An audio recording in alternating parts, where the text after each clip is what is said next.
Good evening, sim racing fans across the globe, and for those of you tuning in, welcome to LSRTV and the RSR Full Throttle Cup Series. It's the final race of the Challenger round of the Chase, and glad to bring it to you here on LSRTV as we get set for 180 laps of what some drivers have called pure unbridled terror and what other drivers have called nothing but unmitigated chaos. Whatever you want to name it, it is the Monster Mile, and we bring it to you live from Dover International Speedway tonight as we get ready to jump inside and kick off the Monster Mile 180. We'll bring you inside the Inside Sim Racing broadcast tower and say good evening. Jacob Seelman, Evan Pasoko, Brian Macklin inside the broadcast booth. Justin Rosenau going to be reporting in from both upstairs and on pit road tonight as we get set to bring you the third race of 10 in the Chase. But Evan, it's the final race of the Challenger round of 16. Tonight we eliminate 4 drivers from the Chase. For some, it's win or go home. For others, they've got a shot to point their way in. What's the strategy tonight? Well, you take a look, you said it, a big factor is this is 180 laps at the Dover International Speedway. That's a long way from the drop of a green flag through to the checkered.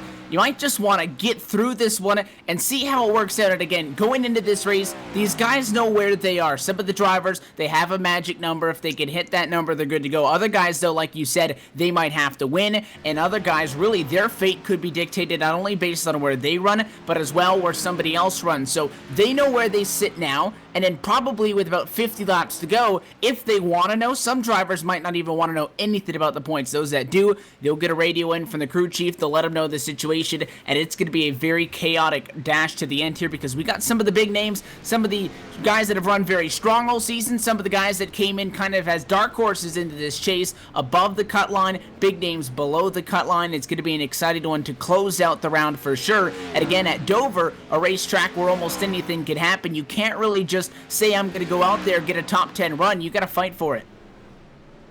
You do have to fight for it, and Brian Macklin, as a driver, this track is one of the most challenging of any on the circuit. It's mentally tough, it's physically tough, and it's car tough too, because you can get collected so easily at this racetrack. It narrows up quickly, and it's a self-cleaning racetrack. That banking gonna drop you from the top to the bottom in a big hurry if you get wadded up.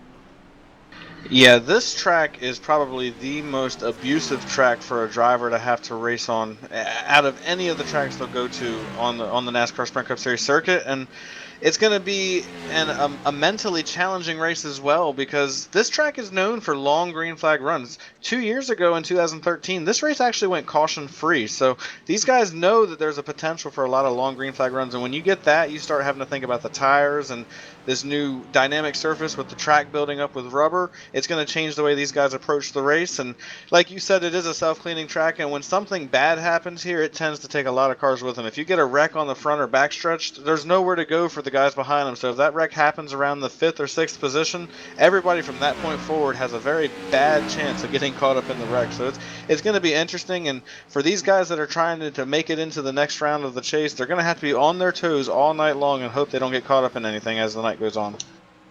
And as the night goes on, we're going to hear a lot of different voices from drivers to one that we have patrolling the pit road, and glad to welcome him back to his perch high atop pit road central behind the pit boxes at the center of pit road. Let's go down now to the 4th member of our broadcast crew, Justin Rosenau. Welcome back, my friend.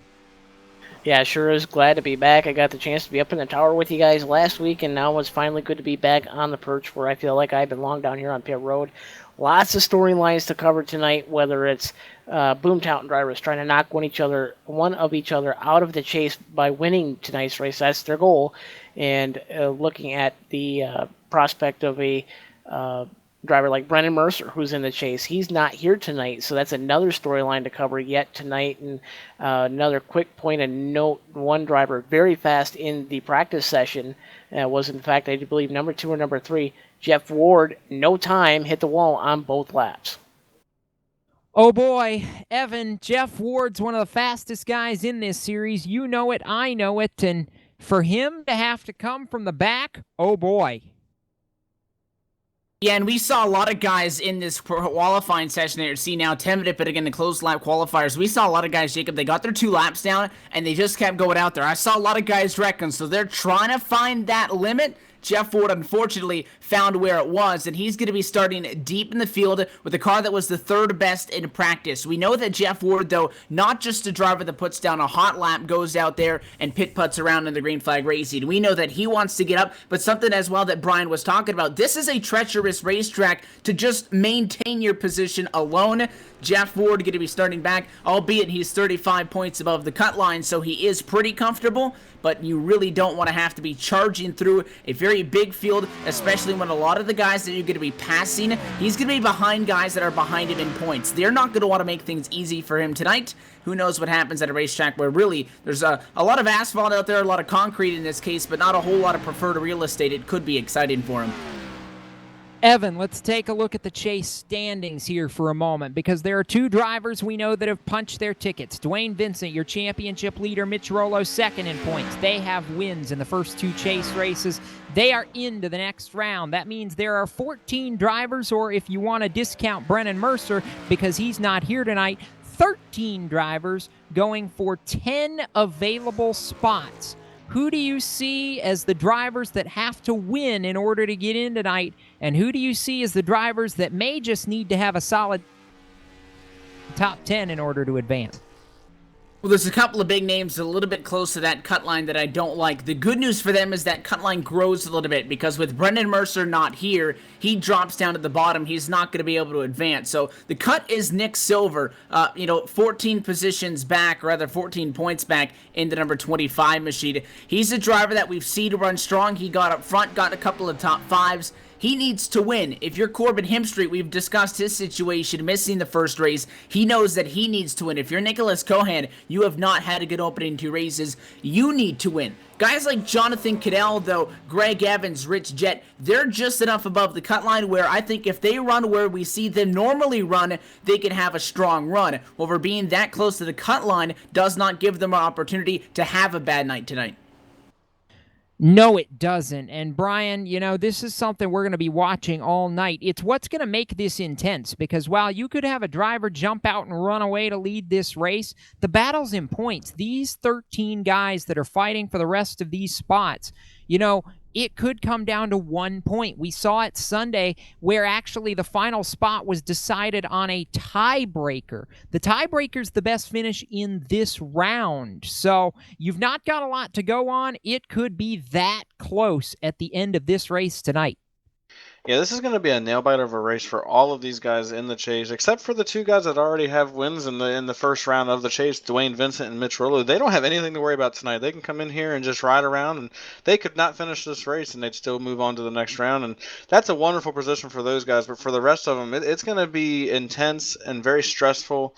And they're all going to be just praying they get through 180 laps completely clean and can get through this race cleanly. And like you said, for a Nicholas Cohan, a Corbin Hemstreet, Nick Silver, these guys have got to go out there and they have got to try to get a win. They can't do anything else. They've got to do it.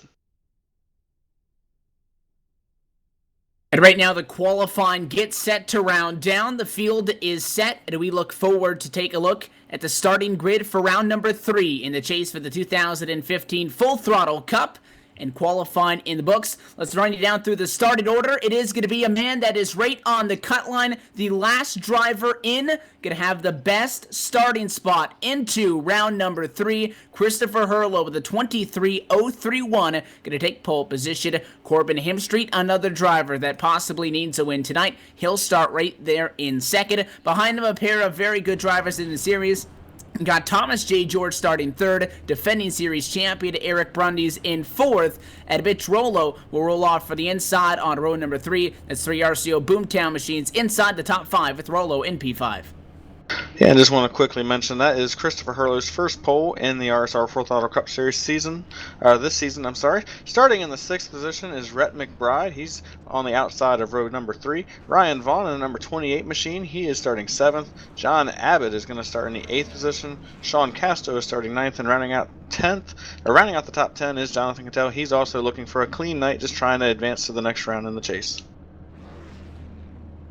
Jake Higgins going to start from 11th position. Greg Evans, another one of your big chase names, back there 12th. You got Gottschalk, Simley, and Joe Dinsmore at a top 15 spot. Eric Arnold is running in the 16th position. Nicholas Cohan in a must-win position. He's starting 17th. Doug Roth is starting 18th. Also in a must-win position is Nick Silver. He's starting 19th. And rounding out your top 20 is Jason Lester. As the rest of the starting grid rolls on your screen, let's check in now and see if we can't hear from our pole sitter, Christopher Hurlow. It's been quite the night, and he gets it done. Starting up front, Chris, Jacob Seelman in the LSRTV booth. You got a copy, bud? Yes, sir. I got you. How about this? Prime starting position for you at a track where both you and the guy starting next to you really would like a win in order to advance. It's not 100% required for you, but you both need to run strong. How big is this for your confidence going into tonight? Oh, this is huge, especially with new sponsors on board, Custom Gaming Garage.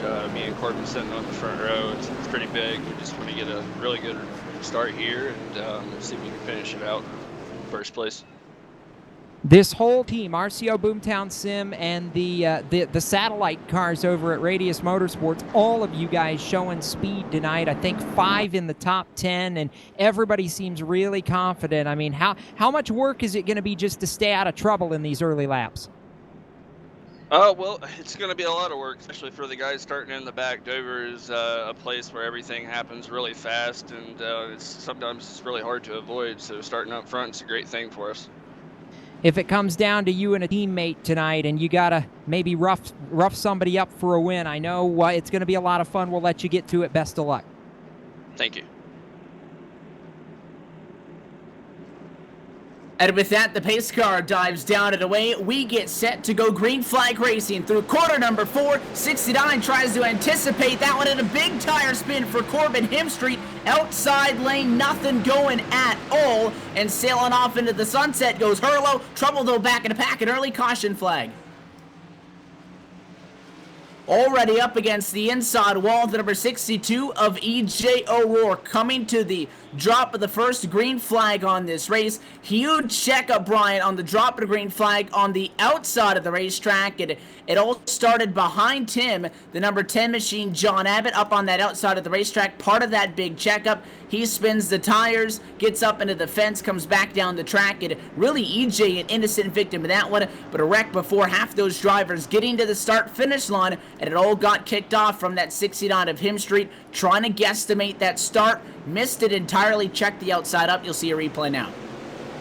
Yeah, and as the replay goes up, that was a big hit for a couple of our chase contenders, and they didn't even get to the start-finish line. Jonathan Cadell and Greg Evans both got a big piece of that. They were both right behind John Abbott when he spun his tires and hit the outside retaining wall, and Jonathan Cadell's got a lot of front-end damage, as does Greg Evans. They're going to need to come down and get that car checked out right away. Somebody that got really lucky right through that was David Comstock. He was on the inside when John Abbott spun down across the track, and he amazingly managed to turn that car hard right and to miss him just by inches. So a lucky break for him, not so lucky break for Cadell and Greg Evans. Fortunately for both of them, their cars aren't that tore up, and hopefully they can get down on pit road, get the cars fixed, and still salvage a good finish out of this race. With that, very quickly, we slow things back down. It was a great restart for Christopher Hurlow. Again, your race leader, the control car on those restarts. Not the first time that we've seen this season, Brian, some Boomtown Sim cars either side by side or nose to tail. In this case, they occupied the front row of the racetrack. We were expecting them to kind of coordinate with each other and get going. That 69 of Hemstreet on the outside of the racetrack would a little bit sooner check things up, and you saw a big gap form. Abbott, one of the drivers that really got knocked back and all of that. So it would have been a really good deal for everybody on the bottom. Thomas J. George, winner in that. He bumps up from third to second by taking the inside of the racetrack. But that brings us to an early caution flag, and we slow things down. Again, John Abbott, E.J. O'Rourke, the only drivers involved there down on the pit lane. Adam Benefiel sits in the pit stall. Looked like he was going to start from the pit road on this one. However, he is yet to roll off of the pit lane. He still sits down there, and he's yet to begin the race. All right, Brian, you talk about Jonathan Cadell, who may have gotten a piece of that, but, how big is this for some of the chase contenders in the early going, knowing how quickly you can get caught up in something here at Dover? A guy like Cadell needed a good run tonight to ensure his safety in the next round. This is not how he wanted to start his night, and Herlo's the guy chasing him. He knows he needs to have a good run tonight. Well, I think this happening before most of these drivers even got to the start-finish line, it put the rest of this field on edge, especially all the chase contenders. They didn't even get to the start-finish line, and they were wrecking and having to avoid a wreck. And in Jonathan Cadell's case and in Greg Evans' case, they were caught up in it. So it's going to put the rest of these guys on edge. And I think the restarts are going to be the hairiest part of the entire evening. We saw there on the restart, Corbin Hemstreet, he got a bad restart there. He spun the tires really bad. That's the same thing that happened with John Abbott, just a case where he got in the gas too hard and he spun the tires and lit it up and got sideways. And unfortunately for John, he got into the wall. Fortunately for Corbin, he was able to keep the car straight. He just lost a little bit of track position, but he can get back out there and still salvage something out of it. But that's going to be the scariest part of the entire night, is going back green. After we get past that, I think they're going to be all right. All right, kids, so we are under caution, and already our first casualty, E.J. O'Rourke, came over the radio and said, we are done. And I want to throw it pit side. Justin Rosenau, I believe you've caught up with him already. Pit side with E.J. O'Rourke, driver the number 62, Garry Mercer Trucking Incorporated Chevrolet. And E.J., I know it's not the way you wanted to start the race. I mean, tell us about what happened there and how did you end up on the record for the night? What happened is I crashed my number 62 Papa's Hardware Garry Mercer Trucking Chevrolet into the inside wall in qualifying, which started me in the wreck zone for the initial start of the race. And I don't know, grab second gear, hit the gas, hit the brake, and we're in it. About 4.5 seconds into the race there, so we're done for the night. And EJ, I mean, I know you being a true racer and one of the better racers in the Cup cars, it's not the way you wanted to start the night. And tell us about how the dynamic tracks really have hindered the outside, especially on the starts and the restarts. Well, I guess there's no rubber buildup. It's a green race track for the start of these races, so there's no grip, and I don't know if that's what really caused the wreck, but just a couple guys got a little loose and spun tires, and it's just part of the Monster Mile here at Dover. It's what happens here. Tough luck for you, EJ. Hope to catch you next time. Who makes it happen for you? Brian V. Macklin. That is all. There you heard it. That's the driver, the number 62, involved in that wreck. That's EJ O'Rourke. And back to you guys up in the tower. We're one lap to green. The lights of the pace car go back out yet again. We're scheduled to go back green the last time around. Race control adds a lap onto that tally as they allow everybody at the back of the field to get caught up, get situated. Still 31 drivers on the lead lap. Couple of them at the back, though, sporting some damage. Dunk Roth, Greg Evans amongst the names of drivers that are still on the lead lap but have picked up a significant amount of damage from that early race problem. So we get set to get this race back underway. Lap 6 will drop to the books, and we get lap 7 underway. We pace down the back straightaway. The American Childhood Cancer Organization, the Ford Mustang GT pace car, going to get down and out of the way. Herlo again on the inside in control. He's got teammates in third and fourth, and it's Thomas J. George on the outside of the track, running right now in second. Will make up the outside of the front row. Pace car going to take that sharp left-hand turn, now down and away. All eyes to the 87 as Herlo holds the field at bay through 3 and 4. They get set to cycle off the corner. He's on the accelerator. Green flag flies back and away we go. Exactly what we expected to see at the drop. And first green flag is that those Boomtown sim machines on the inside perfectly orchestrated. They take 1 and 2. As they come through turns 1 and 2, Corbin Hemstreet's trying to hold off a hard-charging Thomas George as they go down the back straightaway. Eric Grundy's peaked low for a second behind Thomas George. He wasn't able to get the run off turn 2 the way he wanted to. Meanwhile, Christopher Herlo has jumped out to about a 4-car length lead as they come off turn 4. You've got Brett McBride now to the inside of Ryan Vaughn that's the 96 of Mitch Rollo trying to take away that top 5 position. Looks like he's going to be able to do it as Mitch Rollo rolls high through 1 and 2, lets him have it. Now he's clear down the back straightaway, trying to set sights for Eric Grundy's down in turn 3. The 96 stuck up on the outside of the racetrack. The 2, as you said, to the inside. Ryan Vaughn now trying to join the party. The number 28 Toyota can't quite do it. Meanwhile, up in front of him, the 69 going to be forced to the outside. It's Thomas J. George to the inside. It'll be a pass for second. Sliding backwards is Him Street. It's Brundy's now on the attack. Those two go side by side down the back straightaway to turn 3. They work lap number 9. The fight is on for the final step on the podium. No problems, though, on the bottom for the White Castle Ford Fusion to Brundy's. He'll take that spot and continuing to slide back as Him Street will settle in 4th position by the time all that passing is completed. And now Thomas J. George in 2nd tries to set his sights back on the top of the field right now, chasing down Hurlow as the top 2 and 3 begin to spread out. Yeah, Christopher Hurlow has managed to get himself out to about a 6/10 of a second lead over Thomas George right now, but the battle is on for the 4th, 5th, and 6th position as Rhett McBride is trying to chase down Corbin Hemstreet. He's got a hard-charging Ryan Vaughn and Mitch Rollo right behind him as Rhett McBride went really wide through turns 1 and 2. That opens the door of Ryan Vaughn. Looked like he was going to take a shot at him. He got a little loose off turn 2, was not able to do so. He's going to have to set him up again down here in 3 and 4. Looks like he's got a good run off turn 4, but once again, not able to get there. Meanwhile, Rhett McBride has actually closed in right on the back bumper of Corbin Hemstreet as they go off into turn number 1. They've now completed 12 laps here at the Monster Mile. Here comes Rhett McBride to the inside. Corbin Hemstreet clipped the apron through 1 and 2. That opened the door. Rhett McBride is going to set his sights on it. He's inside as they go down into turns 3 and 4. He's got the preferred racing groove, and Corbin Hemstreet's going to continue to slide back, and that opens the door for Ryan Vaughn as well as they come off turn 4. 28 get a little bit squirrely that time out of 4. Ducks to the bottom. Can he keep a nose in there? As that fight rages on for 5th, he will do so. And it looks like the 96 trying to find a way through, but ducking down low and getting in line goes Corbin Hemstreet again. Hemstreet, 21st in practice, jumped up to 2nd with a very good qualifying lap, but right now, so far, only going the wrong direction. Once Vaughn got clear, no problems. Opened it up 5 car lengths of the 69. Not the speed they've been looking for now. 14 laps into this race, and now his biggest concern may be his teammate, the 96 of Rollo, all over the back bumper. And I'll tell you what, if Rollo doesn't make a move, if he tries to play friendly with his teammate, I can guarantee you that 11 of Jonathan Cadell not going to wait much longer to get around the 96. That's 4 cars now stacked up. Look at the 49 of Jake Higgins. He wants the number 8 spot, can't get it sideways at a 4. He'll lose the spot as Cohan powers through on the outside. So Nicholas Cohan moving forward. He's already up 8 spots. Several chase contenders battling hard right here early on, just 15 laps in. Now Mitch Rollo looks to the inside for a second on Corbin Hemstreet. He got back in line as they went down the back straightaway. He's going to have to be careful here trying to play defense for Corbin Hemstreet, because if he's not careful, he's got 2 hard chargers, both that need points, one that needs a win in Nicholas Cohan, that are right behind them, and they're going to be very aggressive here. They need to get around Corbin Hemstreet. They need to get to the front, especially for Nicholas Cohan. He's in a must-win situation tonight. He can't finish in the 9th position and hope that he's going to get into the chase or into the next round of the chase. He's got to go. So he is right there charging hard.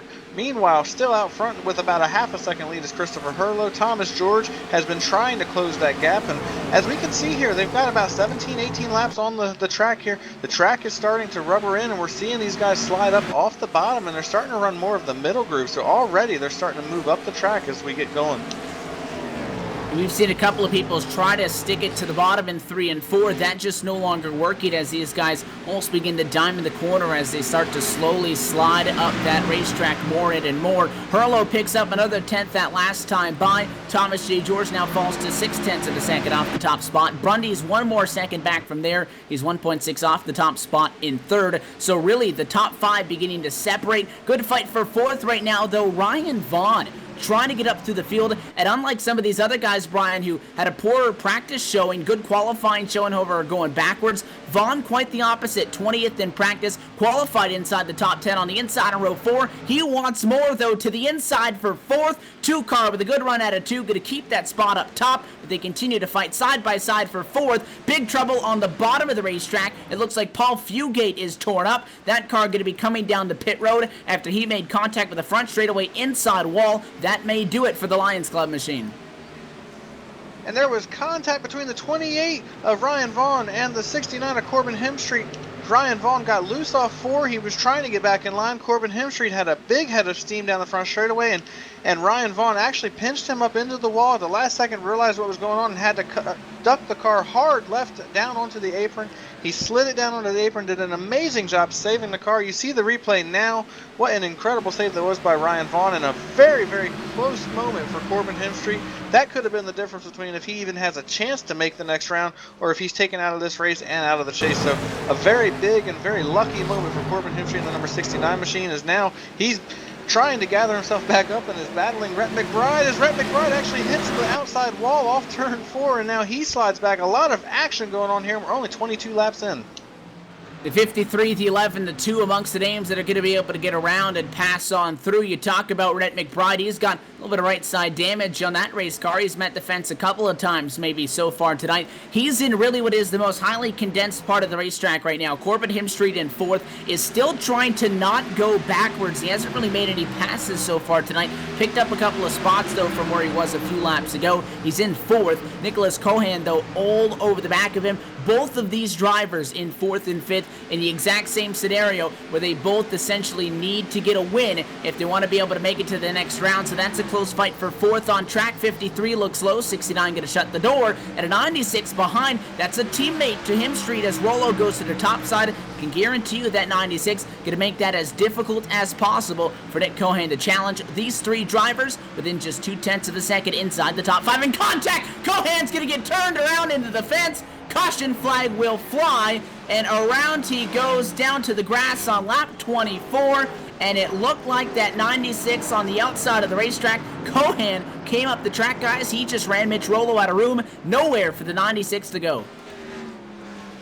Caution for the second time here at the Monster Mile. We'll be back with more in a moment from Dover International Speedway. This is LSRTV, the voice of sim racing.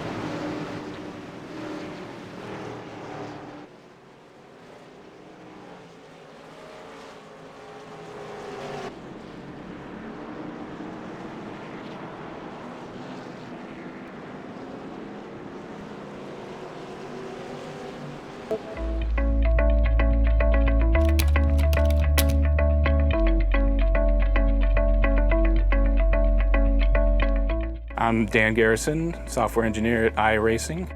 Since the beginning of Papyrus and through iRacing, the track has been unchanging through a session. Whatever you have at the beginning is what you have for the duration of the session and the end. The track doesn't change. What we want to do is be able to have the track respond to what's going on, to have cars interact with the track, to have the track change in temperature, in the amount of rubber. We want marbles, and we want those to be generated by the cars, putting them where they should be and picking them up and rethrowing them off the race line. It's a physical-based model that we focus on first and foremost. The tire and the track interaction, what's really going on there.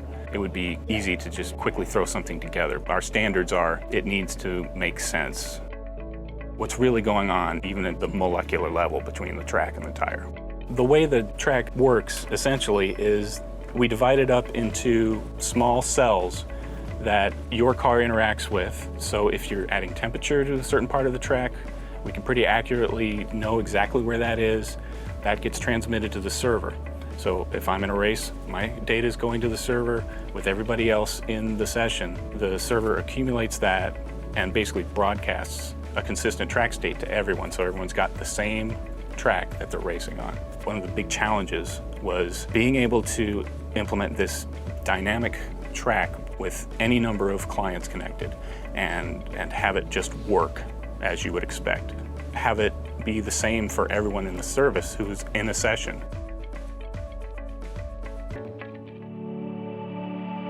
So to kind of give a little bit of a preview of the state of things right now, I basically have run a number of laps at 5 flags with the effects exaggerated for demonstration purposes so that we can kind of immediately see what's going on with the track. Right here is basically the track at the beginning of the session. There is a little bit of rubber on there that's put programmatically. That's the starting state of this track, and it's fairly low rubber at this point. If we skip ahead to the end, I did about 30 laps, so at the very end, you can kind of see all this darkened in right here. This is where I was running the car, so well, there you go. And again, this is exaggerated. A single car in 30 laps is not going to darken the track anywhere near this level. We also have the ability to see the temperature, similar to an IR camera. At the beginning of the session, it's a little bit warm down here. It's very cool up here. Welcome back to LSRTV from the Monster Mile Dover International Speedway. Jacob Seelman, Evan Pasoko, Brian Macklin in the broadcast booth, Justin Rosenau down on pit road for the RSR Full Throttle Cup Series, third round of the chase. And the leader has been Christopher Herlo all the way so far. We're working lap 28. He's led them all. He won the race off pit road, Evan, and is going to have prime pickings for this restart. Yeah, and with that, again, he's going to be on the inside. This time, though, not a teammate on his outside nor behind. So if you're that 69 of Corbin Hemstreet, who's since fallen to fourth, not going to have that big jump like you guys did coming off of that first caution flag. It's still going to be Thomas J. George in second. Eric Brundy's bumps up to third. You'll find Hemstreet on the outside of that second row. Lights on for the pace car as we enter turn 3. And Brian, as we get set to go back to green, it's going to be very interesting to see how this shakes out. I'm looking forward to it. You know, Corbin Hemstreet needs to get up there and contend. He has to win this race. He's in a position where he may have to beat his teammate to advance to the next round. Yeah, and as the pace car pulls off, we're about to go back green here. Corbin Hemstreet, like you said, in a must-win situation. His teammate, Christopher Herlo, is going to lead him down to the green. American ethanol green flag in the air. He gets on the gas. He pulls away. Thomas George does not get going at all. Eric Brundy's got a good restart. He's going to move into the second position. And as they go off into turn 1, Christopher Herlo has sailed away from the field. He's got about a 1-second lead as they come off turn 2. Already he has gotten away, and they are trying to scatter behind them. 2 and 3 wide in the middle of the pack, and Corbin Hemstreet got in line. He's in the 4th position. He's setting his sights on Thomas George. He's got to get up there. Like you said, Jacob, he's got to win this race tonight if he's going to advance to the next round. And he's got a guy right behind him in Jonathan Cadell who also needs a good finish. He doesn't have to win, but he needs a good finish if he's going to move on. And what an incredible job he has done with that damaged race car. He was caught up in the wreck that happened before we even went green. First set of side-by-side battles going on back around the 13th, 14th position. The 9 of Anthony DeBarro to the inside of the 2 of Rhett McBride. Dive bombs it off into the corner and going to make the pass as they work off turn 4 to the line. DeBarro taking a position away, moves into the 12th spot, chasing Jeff Ward, who Evan has made a great run. Didn't put down a time in qualifying. He runs 11th. Yeah, so far he's already up 14 spots, and the good news for that machine is that it's clean. That's something that not a lot of drivers are able to say so far. Good luck getting around, because look at that, just in front of him, a side-by-side fight for the second time tonight. The Molson Canadian number 49 of Jake Higgins trying to make a move down low. Doesn't work that time through with it on. He would have got Shock on the outside. The Durfinator getting able to hold him off up top. 49 slots back down in line, and Comstock going to sit behind him right now, P10. And that number 89 of Jeff Ward way up the hill, though, that time through. A little bit of a special Halloween design on that Unical 76 Chevy. He bombed turn 3 way up to the fence, and how about Anthony DeBarro get a slot on through? DeBarro jumps up to 11th. He does, and he's doing a very solid job right now in that number 9 machine. His teammate, though, out in front. I mean, Brian, I gotta say, I'm very impressed with the job Christopher Herlo did. I know he won his first Full Throttle Cup race at Darlington on strategy, but when you stop and think about it, if there's any track that's as physically demanding and as tough on a driver mentally as Darlington, it's probably this track right here at the Monster Mile in Dover. I'm really not surprised that the 87 is this good tonight. Well, not only that, but that win at Darlington, even though it was on strategy, it gives the driver confidence. You may have a horrible season, but if you get a win, it's amazing what it can do for your confidence and what it can do for your on-track ability. They got that win, and they've been on it since then. They've done really well in the chase. And granted, they do need to try to be careful here and not get caught up in anything, but they've done well, and they have a good chance to advance. And what better way to do it than to go out here and win the last round of the contender round, or challenger round, I'm sorry, and move forward that way. And he's got one of the best cars here. He didn't have a very good lap in practice, but he has been stout since they took the green flag. He's led every lap, and it looks like he's going to be able to challenge for the win throughout the course of the night. I would almost want to say he's looked like Kevin Harvick did on Sunday. He's been dominant so far. Oh, I'm not ready to go that far just yet, but I will say it's been a great drive. How about a guy who's really charged up through the field, Evan, and actually has just taken over the 4th position as we got trouble on the racetrack. Caution. It's the 43 of Doug Roth back there. He's involved in a mess. This is all the way back outside the top 20. The 95, Joe Dinsmore, getting a piece of it as well. They were racing. Dinsmore was back 28th position, Evan, and chaos on the racetrack, bringing out, I believe, our 4th caution. Dinsmore taking responsibility. Yeah, Vaughn was on the inside, and it had Joe Dinsmore up top. These guys were going side by side for 22nd on the racetrack in 3 and 4. 95 just gets kind of stuck up the hill and gets off the gas. Maybe noticed that he didn't have enough wheel in it, but that car just broke sideways. It didn't really look like he really had a handle on getting that car saved, but as it slowly crept down back on the racetrack, there was absolutely nowhere for Eric Arnold to go. 31 gets into the 95. That turns Joe down into the inside fence. That triggers a caution, and then after that, it's that 43 that you also touched on, Doug Roth. He tries to check up. He gets punted from behind. Benefiel, again, another driver with no time to react, spins Doug Roth out around, and it'll be a 2-car incident on that front stretch. Leaders are on pit road. Justin Rose, now that's your turf. Got Christopher Herlow in his 87. New colors on that machine. The gaming garage on board that machine as well.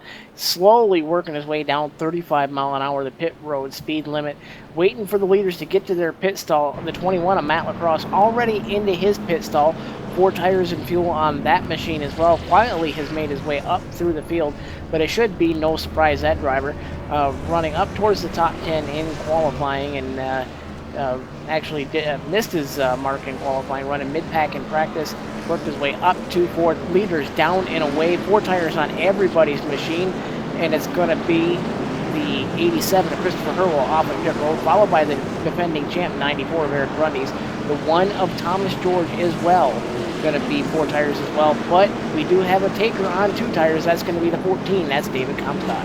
Yeah, how about the 2-tire call, Evan, for David Comstock? I'm surprised at that Monster Energy Chevrolet, and, you know, we saw 2 tires work for Kevin Harvick, but I haven't seen the sheer speed out of that 14 that call work as successfully, and especially since he didn't come out with the lead, I'm very puzzled by that this early in the race. You know, a lot of the time, if you have the speed on a race car, you'll be able to make moves like that, but then some other times, if you don't have the speed, you just kind of got to roll the dice. Still a long way to go. As long as he doesn't fall further than 14th, you know, you can call it a win in the end. We did have some contact on the pit lane, the 9 of Anthony DeBarro, rather, as these guys were getting ready to come down to pit road. Jeff Ward getting on the brakes, got into the back of the 9. That does cause some minor left rear damage to the 9 of Anthony DeBarro. He came down pit road. They got the majority of it fixed, but a close call there down in turn 3. Yeah, very close call. And I want to step back to David Comstock for just a second, and I kind of want to be the fanboy here real quick and just say he's not always had a lot of speed at other tracks. We've seen him before where he's not shown a lot of speed in practice or even in qualifying, but he has had the speed on the long runs, and he's had the speed for going out there and being a threat to win. He's got 4 wins on the season. He's been one of the better drivers all season long, and I think he just needed a little bit of track position to get himself in a position where he can race these guys. Again, all year long, he's been one of those guys. He doesn't put down a fast lap in practice, and sometimes he doesn't qualify all that great, but he's always there when it matters during the race. So I think this was a good call. It gets him out of the melee in the middle of the pack, and it gives him a shot to go up here and keep his track position. If we can get a 10 or 15 lap run and then a caution, this is going to work in his favor. He's not going to lose a lot of track position. He might fall back to 5th or 6th, which will still be a lot better than the 15th position that he was in prior to this. So it certainly looks like this is going to work in his favor, and I think you're going to see David keep his track position here.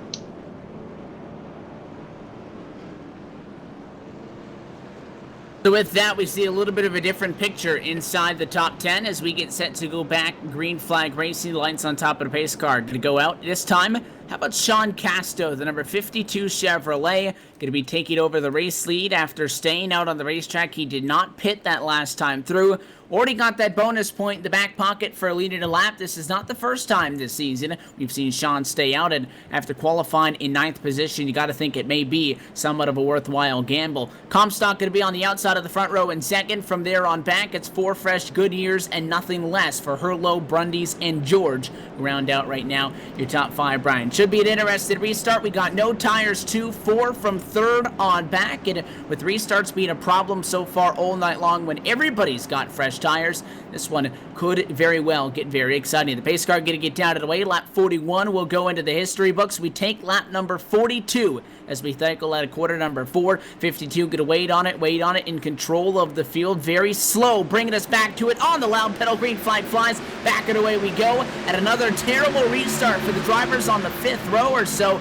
George going to be the first car really anywhere near the race leaders. Contact though for second. It's Hurlo and Comstock getting physical.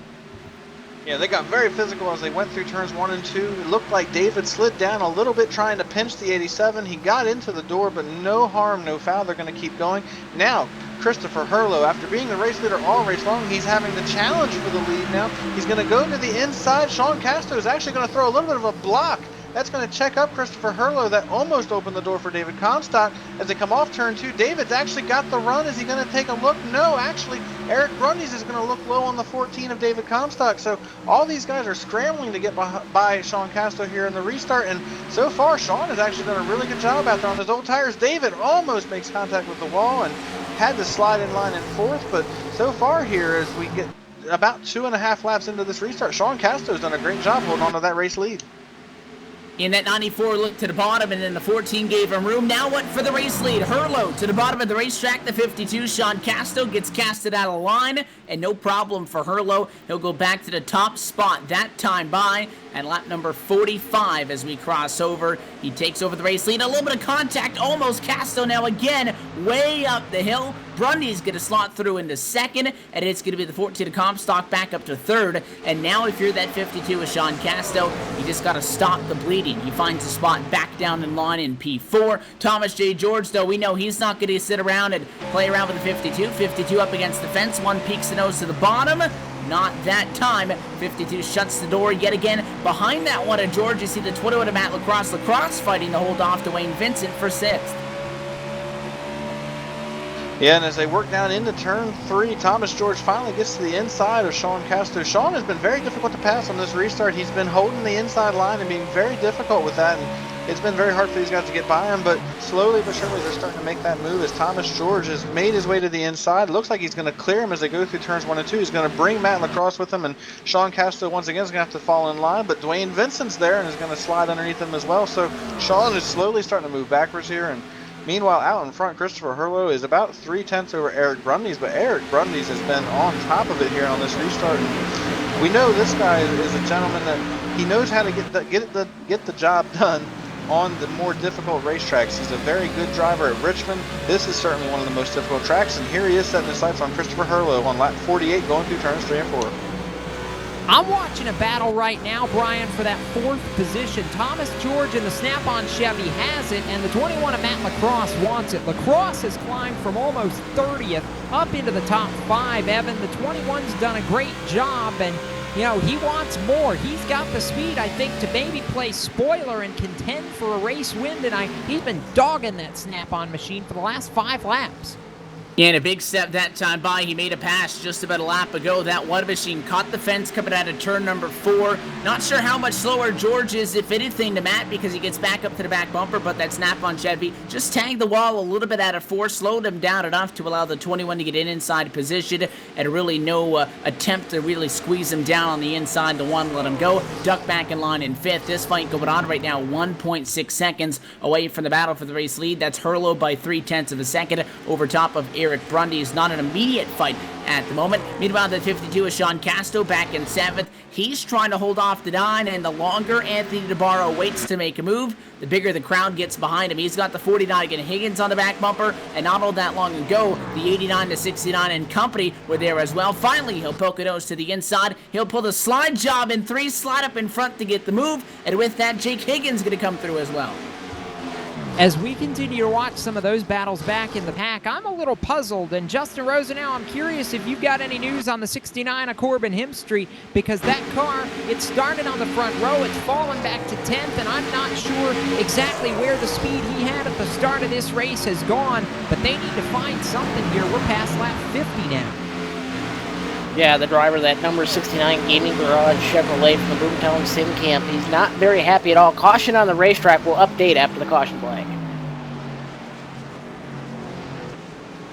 The caution flag going to fly, and we're hearing maybe problems for Eric Arnold, the driver of the 31, slow now and just getting back up to speed.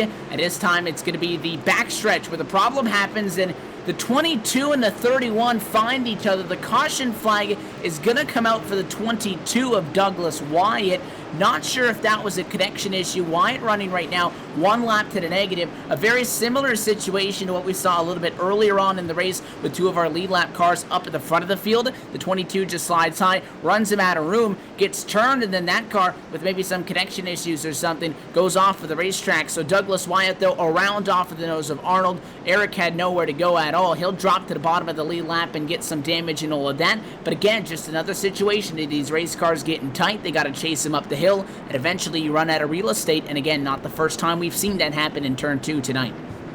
No, it's not. But meanwhile, the Custom Gaming Garage number 87 of Christopher Hurlow going to dive off the banking back to the pit lane, and we'll update where your favorite driver is running when we come back from the Monster Mile Dover International Speedway. This is LSRTV, the voice of sim racing.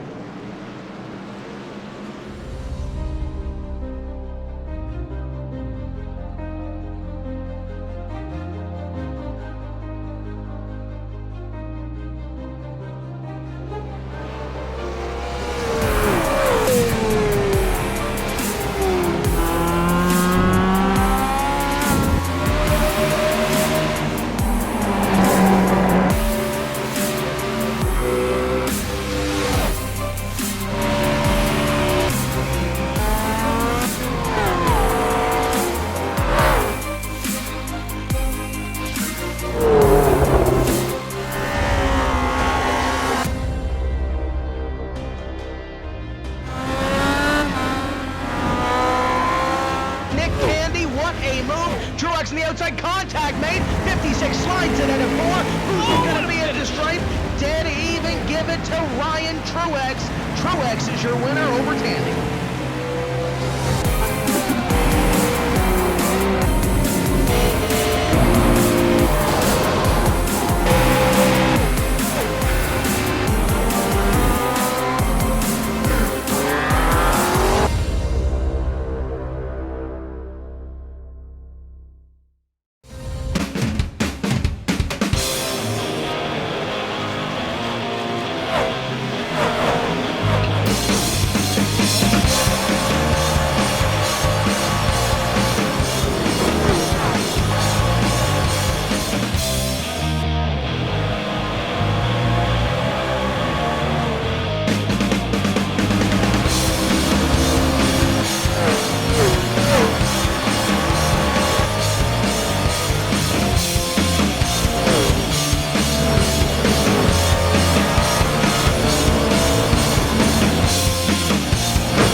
Welcome back to LSRTV at Dover International Speedway. The Monster Mile is the site of the third and final race of the first round of the chase for the RSR Full Throttle Cup. Jacob Seelman, Evan Pasoko, Brian Macklin in the broadcast booth with Justin Rosenau down on the pit lane. The Monster Mile 180 ready to roll once again, and Christopher Hurlow has been the dominant force so far tonight. And Evan, you know, we drew some comparisons, this track to Darlington, because of how physical these two tracks are. I said I wasn't surprised to see this driver out in front tonight. He's done a very, very good job so far in this race, and I look for him, no matter what, to be a threat here tonight, because, you know, he's shown that he has the fastest car on the racetrack over both the short and the long run. He's led the majority of the laps, and it's going to be fun to see. He doesn't have any help behind him right now, and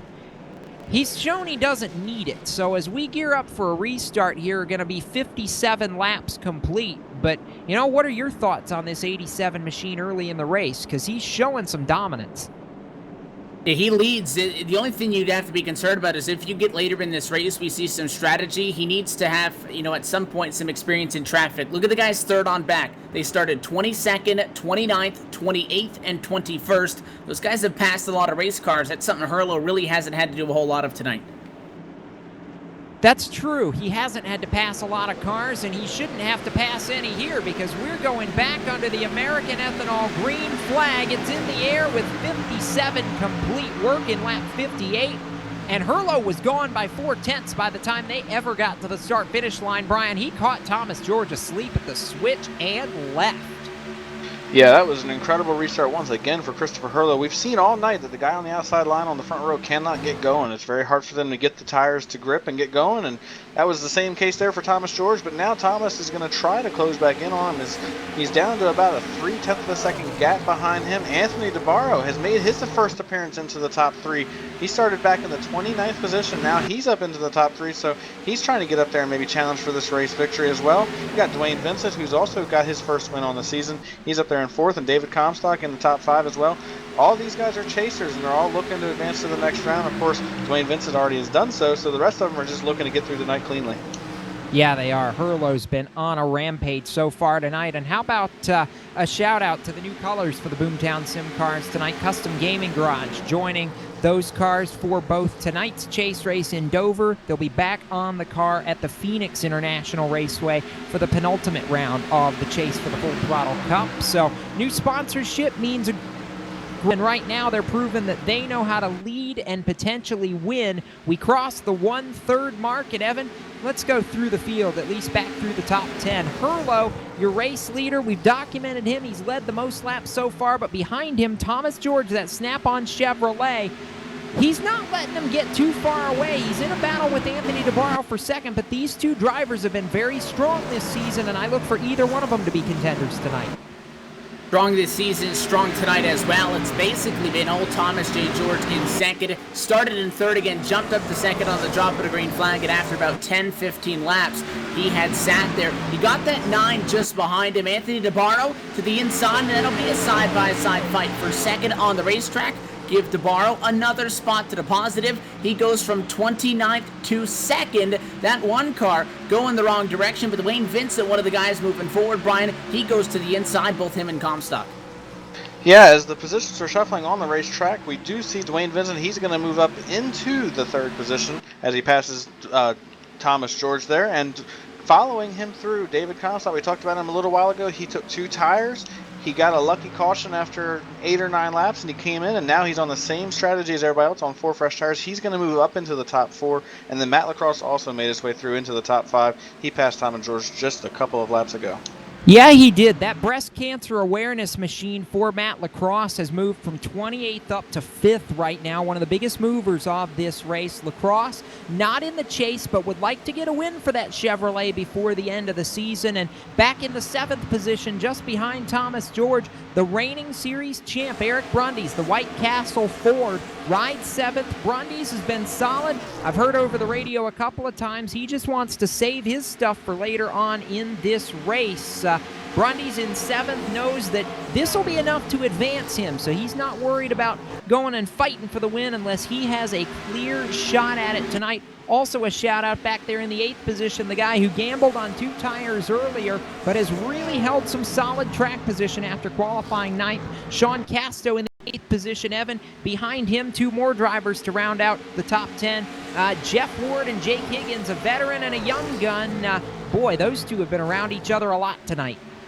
Yeah, and they found each other very quickly, but they started very far apart. Jeff Ford, another one of the guys, if you want to mention a name like Anthony DeBarro, or, as well, guys like David Comstock, Dwayne Vincent, who didn't have that good of a start, but as well made forward very quickly. So Jeff Ford, 3rd on practice, started back in 25th, runs in 9th right now, but he's really putting the heat on Sean Casto. You mentioned Jake Higgins just behind him, final car inside your top 10 right now, driving number 49 machine. That Molson Canadian Chevy has been to the bottom of the racetrack a lot tonight, but that car just really can't hook up, so he's kind of found himself stranded. Started 11th, sits 10th right now. He's been right about there for the majority of the race. Yeah, he has been, and we'll go through the field more as the race progresses. Still a long way to go, 111 laps when Christopher Herlo gets back to the line, but he leads his teammate Anthony DeBarro here at the Monster Mile. Dwayne Vincent, David Comstock, and Matt Lacrosse round out the top 5 from Dover International Speedway. You're watching LSR TV, the voice of sim racing.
Trucking has always been a part of me. It started years ago when my dad and granddad were hauling vegetables to market in Liverpool. The family immigrated to Canada in the late 60s and settled near Alliston, Ontario. I bought my first truck in 1982 and Mercer Trucking was born. Today, Mercer Trucking has over 50 trucks in terminals in Toronto and Los Angeles. Our storage facilities at both terminals can handle any size of distribution needs throughout North America. We service the continental U.S., including Hawaii and Alaska. We run over 120,000 miles per month and some of the best equipment on the road today. We specialize in less than truckload shipments, show freight, we do rush team service deliveries, and haul your refrigerated or heated product. Our regular team service from Canada to California is second to none, and our staff and drivers are among the best in the business. I'm proud of our people and what they can achieve. Trucking is in my blood, it's my livelihood, and it's what I do best.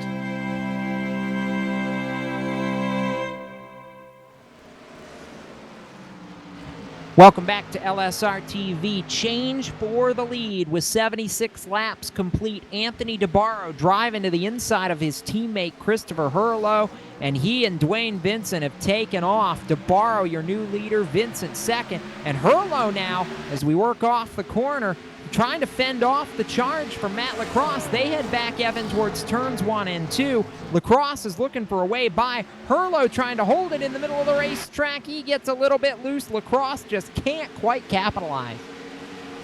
Yeah, that 21's been in a couple of tricky spots tonight. And again, he passed 24 cars, but the guys that have made up this significant amount of time, they've done so and then they've gotten stuck. They made the passes very quickly. I'm not surprised, though, because, again, a lot of them had good practice speeds. And as we talked about in specific with some of the guys that were way back there and had really bad nights, guys like Jeff Ward and such, you get the fence on your qualifying lap, that's going to do that to you. So not surprising that they got up there, albeit, though, they did it a little bit quicker than you might assume. Caution flags as well, getting around some incidents have attributed to that. But it is very difficult to pass, especially the more laps you get on these tires. You got the 87 Herlo just in front of him. Is the 21 quicker? Probably. Right there's what you need, though. You need the 87 to slide up, give you the bottom, but when he does so, the car just can't stick down on the bottom off the corner like they were able to right off of a green flag, and Lacrosse has to drop back in line for another lap. But again, the longer he sits behind the 87, the more company he gets behind him. Look at this, Comstock in a party, Thomas J. George, Eric Brundys, those 5 cars all stacked up as they go to 1 and 2. Yeah, they are stacked up, and it's all about getting that run all the way to the inside, because if you can't do that, if you can't take the air off the quarter panel, and I think Lacrosse might be able to do it this time as he plunges to the inside, Brian. You know, you've seen as a driver how you have to get to that quarter panel before you can really side draft and stall somebody out, and even still, it's very difficult to make that pass on the bottom here at Dover unless you can roll it all the way through the center of the corner and kind of slide up off the center. Lacrosse couldn't do it. They still run wheel to wheel, and you carry so much momentum off the banking here. That's what makes it so difficult, because it's very flat on the bottom of that racetrack. Well, the other big factor in this track is that the corners are so tight on corner exits. You really can't get the run up off the corner on the bottom. When you're down underneath of that guy, you need to be able to use the entire racetrack coming up off the corner if you're going to be able to make the pass. And as we're seeing right here with Matt Lacrosse and Christopher Hurlow, he can't get all the way off the corner the way he needs to. He can't get that run off the corner. He's having to lift because he's having to turn so sharp off the corner that he can't keep the momentum up. And now we see David Comstock's going to take his shot at the inside of the racetrack, and it's going to be very difficult for him too, unless Matt Lacrosse decides to give it to him, which it looks like he's going to. So that's going to move David Comstock up into the 4th position. But if you don't have a guy that's willing to just give you the position like that, it's very hard to pass. We saw with Christopher Hurlow right there, he's in a position where he can't give up positions. He needs to stay as close to the front as he can. He's on the bubble for the chase. If he isn't careful, and if he isn't out there racing as hard as possible, he could possibly be out of the next round of the chase. So he's got to be as aggressive as possible. So for what he did there, that's extremely aggressive and what he needs to be doing. But for Matt Lacrosse, he got out of the way. That made it a lot easier. Yeah, as they run, he would actually pick up a position in the point standings to Jonathan Cadell. He would be 1 point ahead of Cadell, move to the 11th position, and he would actually be very close. In fact, as they run, pick up 2 positions. He would pass Greg Evans in points as well, move all the way to 10th. Comstock going to make the move, and once he clears him, Hurlow and Evans would be tied right now in this round, but, you know, every point is going to matter later in this race. This is the worst, Evan, that we've seen that 87 all race long. He drives it hard off the banking in turn 4. Lacrosse going to get the better of him in 1. I think going to slide up and clear, but Hurlow he knows how important these points are right now, and especially, you know, somebody that's not inside the top 12 right now that wins, he's right on the cusp of either making it or not making it. Yeah, with the absence of Brendan Mercer, again, he gives him a little bit more space, which was 14 points to Nick Silver. He's still in front of Silver. Him Street, however, still in front of him. You got Nicholas Cohan as well back there. So he's good in the regards of the fact that all the guys behind him are behind him at the racetrack right now, which is good. But you never want to be sliding back, because the further back you get a lot more cars. They're more densely compact again. Right now he rides in 5th spot, and that one of Thomas J. George might make it P6 very soon. The further back you get is where we've seen, instead of just side-by-side fights, we've seen a lot of 3-4 cars. That's where things get pretty interesting. And again, the 87 starting to fall back as we go on the longest green flag stretch of the race. Got up there, maybe got a little bit too overzealous there, take it off, and now that car not doing as good on the long run. Plus, the racetrack is different from what it was on the drop of the green flag earlier tonight when we started this race as well. That could be playing a factor as we're about to hit the halfway point. Yeah, and as we work the halfway lap right now, let's take a look at the Ford Performance full field rundown as we take our midway race break here on LSRTV. And out front right now, as he's been for the last 15 laps, Anthony DeBarro leads the way in the number 9 Custom Gaming Garage Chevrolet, chased by the Haviland entry of Dwayne Vincent, the 13. David Comstock, the Monster Energy number 14, rides in 3rd. Matt Lacrosse, the 21 Breast Cancer Awareness Chevrolet, is 4th, and that 2nd Custom Gaming Garage Chevrolet for Christopher Hurlow in 5th. Then it's the Snap-On Machine of Thomas George, 6th. Jeff Ford, the Unical Machine, 7th. Eric Brundy's the White Castle Ford defending series champ. He rides 8th.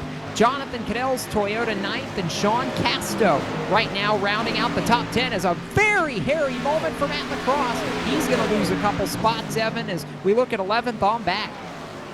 Yeah, and in 11th spot, that's Nick Silver. He needs 10 more spots if he wants to be able to continue to go the right direction. Again, on the outside, looking into tonight's race, needs to make up 14 points on Hurlow to take over that number 12 spot. Behind him is Steve Gottschalk. Gottschalk laying the heat right now, up 1 spot after starting in 13th at Earth Chevrolet, just on the back bumper, not too far behind them. quiet night so far for Scott Simley, up 1 spot from the start of the race in a Halloween-themed inspired car. He continues to ride in 1 and 2 as they do go side by side for 11th, just in front of him. Greg Evans, it's been a rough night, got damage on the front of the 23, trying to get back up to par as he runs in 14th right now with some damage. Doing pretty good, all things considered. Behind him in 15th, you got that 69 of Corbin Hemstreet. He's trying to get back to the front of the field as a big checkup in front of these guys. Behind him, you got the 49 of Jake Higgins. Dan Murray rides 17th. It's Brett McBride from 6th back to 18th. Things have not gone his direction. 19th position is Nelson Rivera, and Tom Dreyer lead right now rounds out your top 20 on track. In the 21st position is your Daytona winner, Rich Jett. In the 22nd position is Jason Lester. He's actually the last car on the lead lap. And in the 23rd position, one of the RCO Boomtown teammates, Mitch Rollo. Fortunately for him, he's got a win. He doesn't have to worry about missing the chase or next round of the chase. He's locked into the next round of the chase. Adam Benefield, he needs one more caution so he can try to get back on the lead lap. Of course, he missed the start of the race. He fell several laps down. If he can get back on the lead lap, this could change the entire complexion of the race because we know how strong Adam Benefield is.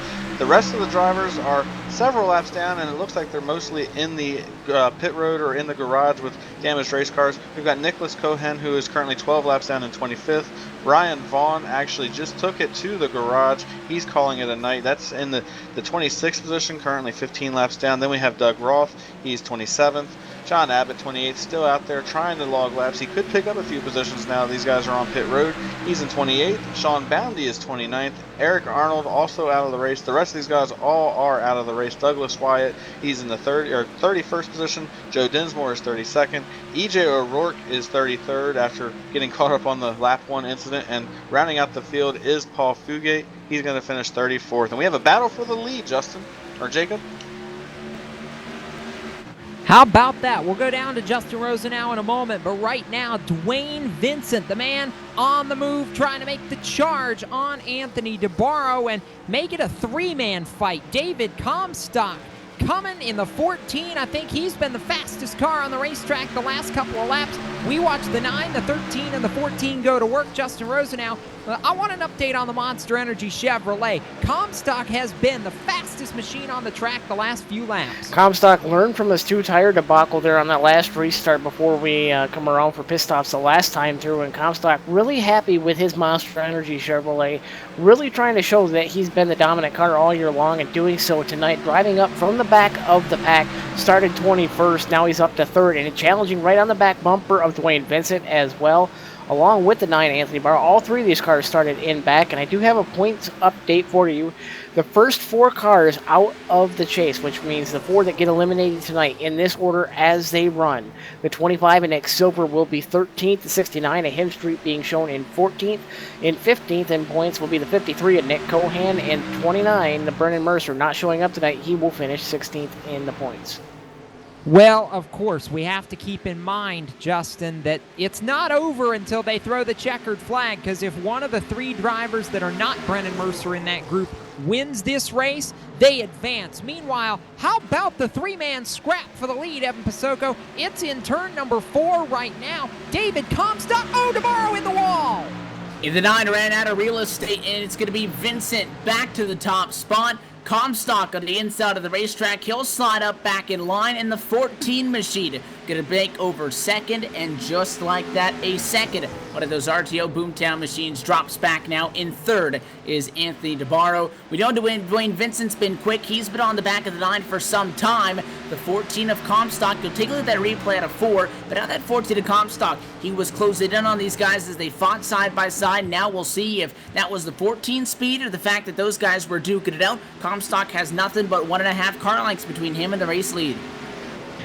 An update from what Justin just said, and Justin, I'll throw it back down to you on pit road here in a moment. Nick Cohan, the 53 machine, he was 15th in points. He just took it to the garage area. Justin, his chase now officially over.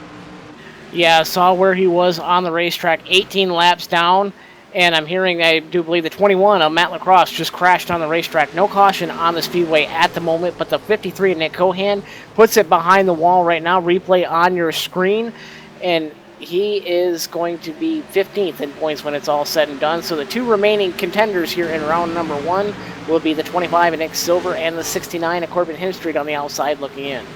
And Corbin Hemstreet's been running laps as fast as the race leaders, Evan. He has clawed his way to the 9th position, albeit 6.5 seconds behind the leaders. We still got 75 laps to go, and we're seeing some guys with fresh tires who have short pitted start to charge their way towards the front. How about the 52 of Sean Casto? And David Comstock's going to use it as a pick. Battle for the lead in the turn right here. Comstock up on the straightaway, down the back stretch, headed for turn 3. He wants a piece of the lead. So he did have the speed to get to the bottom. Can he hold it down there, though, on old tires? It's been tricky to do. Coming off the quarter, and 13 going to catch the wall that time by. Now you see behind these guys, the 25 flying through. Nick Silver 2 laps down, and he'll kind of set a little bit of a pick for the 13 of Dwayne Vincent. He can't get back down immediately behind Comstock, and the 14 of Monster Energy Chevy goes to the top of the board. Matt Lacrosse, by the way, guys, that car on the hook, his night officially done. One of those drivers that was talking about that short pit strategy, Jacob, that you mentioned, couldn't get it wound up in time. He plowed into the barrels, did a flip on the front straightaway, and that ended his night. And as we continue to watch all the action going on, Brian, all of a sudden David Comstock has left the premises. He is now half a second ahead of Dwayne Vincent, and that gap is growing. Anthony DeBarro third, Thomas George, Jeff Ward now the top 5. Boy, oh boy, oh boy. This is getting fun, Brian. I'm loving the shuffle right up here. Yeah, this is what this new dynamic surface has done for this series and for iRacing in general, is it really brings the guys that know how to save their tires and do what they need to do to be faster in the long run to the front. This is something that we actually used to be able to do several years ago on iRacing. You used to be able to save tires, and if you actually managed your tires well enough, you were the fastest guy out on the long run, and now we've got that back. And you see David Comstock, he has just been on a rail. The only other person in the field that I've seen that's even comparing to him on lap times right now is Corbin Hemstreet. However, he is 5.5 seconds back, and he's been matching David's time, so he's going to need to get a little bit quicker, or he's going to need a caution and try to get caught back up. He's in a pretty much a must-win situation right now. He's still on the outside looking in as far as points are concerned, so at this point, his best and only hope is to try to get up there and win this race, and he's too far behind right now. And now he got that lucky break. We have a caution. Thomas George is around in turn 1. Thomas George lost it in turns 1 and 2. Caution is out. Trouble for the Steel Horse Racing teammates Thomas George, Jeff Ward. They were battling for the 3rd position. Justin Rosenau, that was right in front of you down there on the far end of pit road. Yikes. Yeah, the replay going up on your screen right now. The 89 is Jeff Ward just trying to get to the inside of his teammate, the 1 of Thomas George, and just ran out of real estate as the 9 that Anthony DeBarro was up there on the high side, a lap down after coming to the attention of, actually, he was running, I believe, 3rd at the time, so it was 3-wide battle for 3rd, and Anthony DeBarro just trying to yield, and 1 of George just pinched his teammate down, and the 2 got collected into each other, and Ward comes up, collects the left rear of the DeBarro, and DeBarro runs it well. Ward keeps it off the wall and down the racetrack there, away from any potential further damage, but it is truly the 1 at Thomas George who gets the brunt of that, collecting major damage, and gets a piece of the wall as well. Leaders on pit road as we speak, just getting ready onto pit road now. David Comstock hits pit road along with all your leaders that did not pit underneath that green flag cycle. 17 cars currently on the lead lap. David Comstock coming down to the attention of his pit crew along with the 13 of Dwayne Vincent. We'll cover those 2 stops for you right now. Right side's going up on those machines as well. Full tanks of Sunoco race fuel as well being put into those machines. Left side's quicker up on the 13 of Dwayne Vincent as well.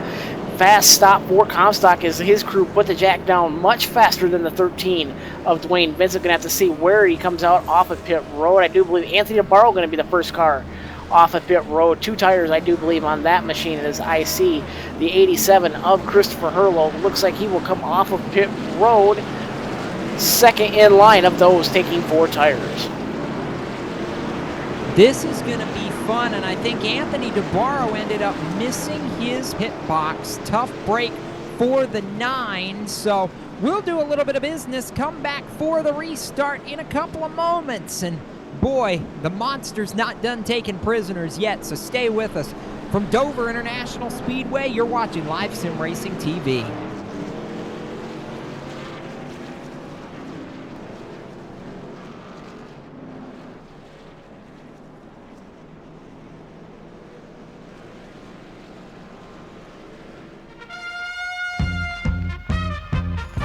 Once its sights are set, nothing can stop the ferocious lion from capturing its prey. Relying on keen senses, lions search patiently before striking with alarming speed. Wait for it. Gotcha, Mr. Piece of Rubbish. He is truly the master of his environment. Do good, be a lion.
Welcome back to LSRTV and gearing up for another American Ethanol restart. David Comstock and Christopher Hurlow going to be on the front row for the restart. It's going to be fun because we're inside of 80 laps to go, and in fact inside of 75 laps to go now, and closing in on the conclusion of the first round of eliminations for the chase for the Full Throttle Cup. You are not going to want to miss these storylines in the Inside Sim Racing Broadcast Tower. I'm Jacob Seelman alongside Evan Pasoko and Brian Macklin. Justin Rosenau patrolling the pit area, and it's going to be a dogfight. Every point's crucial, Evan. Right now, Hurlow's led the most laps, but David Comstock, if he were to lead the rest of the way, would be able to get that bonus point away from the 87. Hurlow at this point has got to get back out front and lead some more laps, and lest we forget, his teammate in 6th needs to win the race to advance as the pace car heads for pit road. The pace car gonna get down to the way. That 14 control car as they cycle out of 4. Green flag drops and back and away we go. The 14 take it off no problem as they set sail down to turn 1. Top 3 now top 5 single file. It is the 5. First car stuck up top trying to make a move on the outside on Corbin Hemstreet. Looked like he would do it. That time down the back straightaway looks like a little bit of a wall there for Dan Murray. Gets some small contact at 94 as well. Brundy's just behind that fight in the middle of the corner. Upside though, gonna win it that time through. move Dan Murray up to 5th, drop Corbin Hemstreet one more. Corbin Hemstreet, I talked to him on the radio before we went back green. He wants another long run. He was the fastest car on the racetrack by a country mile under that last green flag run. He's not worried about giving up a spot or two. He knows he can come back to the front and make it happen. He just doesn't need a lot more caution flags. The 69 right there in the 6th position as they run. Oh, it's going to be tight. And the other thing, Brian, that I've been watching, you know, we talked about Greg Evans having a wounded race car earlier. It looks like they've done a great job making repairs on that number 23 John Deere Chevrolet. You know, he was 17th at one point earlier on in this race, and now he rides in the 8th position, but I think he just tagged the wall down the backstretch. Yeah, Greg has done a really good job here making up and getting that damage fixed and getting back up inside the top 10. He's in a position where he just needs to defend his points and try not to lose any ground so he can move on to the next round. And I believe Justin Rosenau has an update on the points here real quick. Justin, we're going to throw it down to you real quick. By my rough estimates, and this is very rough, I'm trying to do some fudge math or Jacob Seelman math if we go with the standard there. 11th in points right now looks to be Christopher Herlow, the guy on the bubble with the final advancing spot into the Challenger round will be I believe it's going to be the 23 of Greg Evans. First man going out right now is Hemstreet in the 69. 14th belongs to the 25 of Nick Silver. He's running the last car on the lead lap in the 20th spot as they run, and the two drivers that are solidly 15th and 16th in points, both not on the racetrack at the current moment, the 53 of Nick Cohan and the 29 of Brendan Mercer. We know those two spots are going to lock in. Right now, Christopher Herlow is doing everything he has to do in order to advance. He rides in the 2nd position, and he holds it. He actually is looking to pick up some speed again, and he's all of a sudden, Evan, on the back bumper of the 14 of Comstock. He's got an affiliated car behind him in the 13 of Dwayne Vincent. Vincent and Adam Benefiel have been very beneficial for this young driver the last couple of races. They've been kind of mentoring him a little bit under that technical alliance, and he's found a lot of speed. I think you're seeing some of the benefits of that partnership here tonight, because this is a driver that we wouldn't have expected to make the chase, because A, he didn't start the first segment of the season, and B, he was a stone-cold rookie when he came into the RSR Full Throttle Cup Series. He has overachieved, he's impressed us, and now he's outrunning the teacher right there in the battle for second.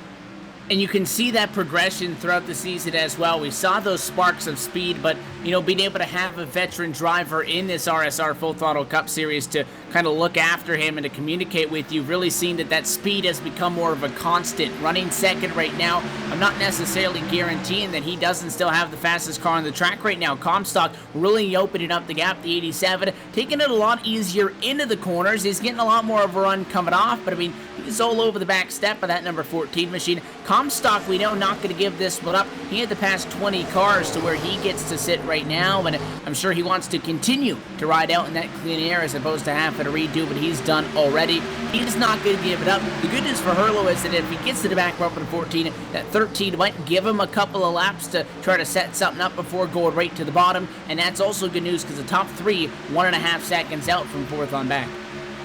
Yeah, and it's 2 seconds as far as that goes from 5th place Jonathan Cadell, who has really worked his way back forward in that GTR Simulator's number 11 machine. Holding on to it for the moment, trying, and here comes his teammate Jeff Ward. How about that run way up in the gray area off of the corner, and he's trying to make a run down the back straightaway on the 94 of Eric Brundy's. The dive in that Unical 76 Chevrolet to the inside of Brundy's White Castle Ford Fusion, and man, oh man, this side-by-side battle will not quit. Hemstreet is stabilized in 8th, but as we've documented all night, Brian, it takes about 15 laps for that car to come in. Once it hits the sweet spot, look out. Yeah, these guys have been really having to be careful on the tires, and we saw with Christopher Herlow earlier on, he used the tires up, and that allowed Dwayne Vincent, Anthony DeBarro, and David Comstock to really run him down and just kind of annihilate him at that point of the run. I think he learned from that, and he's staying behind David and he's managing his tires a little bit better. And with 50 laps to go, that could play big in his favor. If he manages his tires right, he could be the guy that's out there challenging for the race win.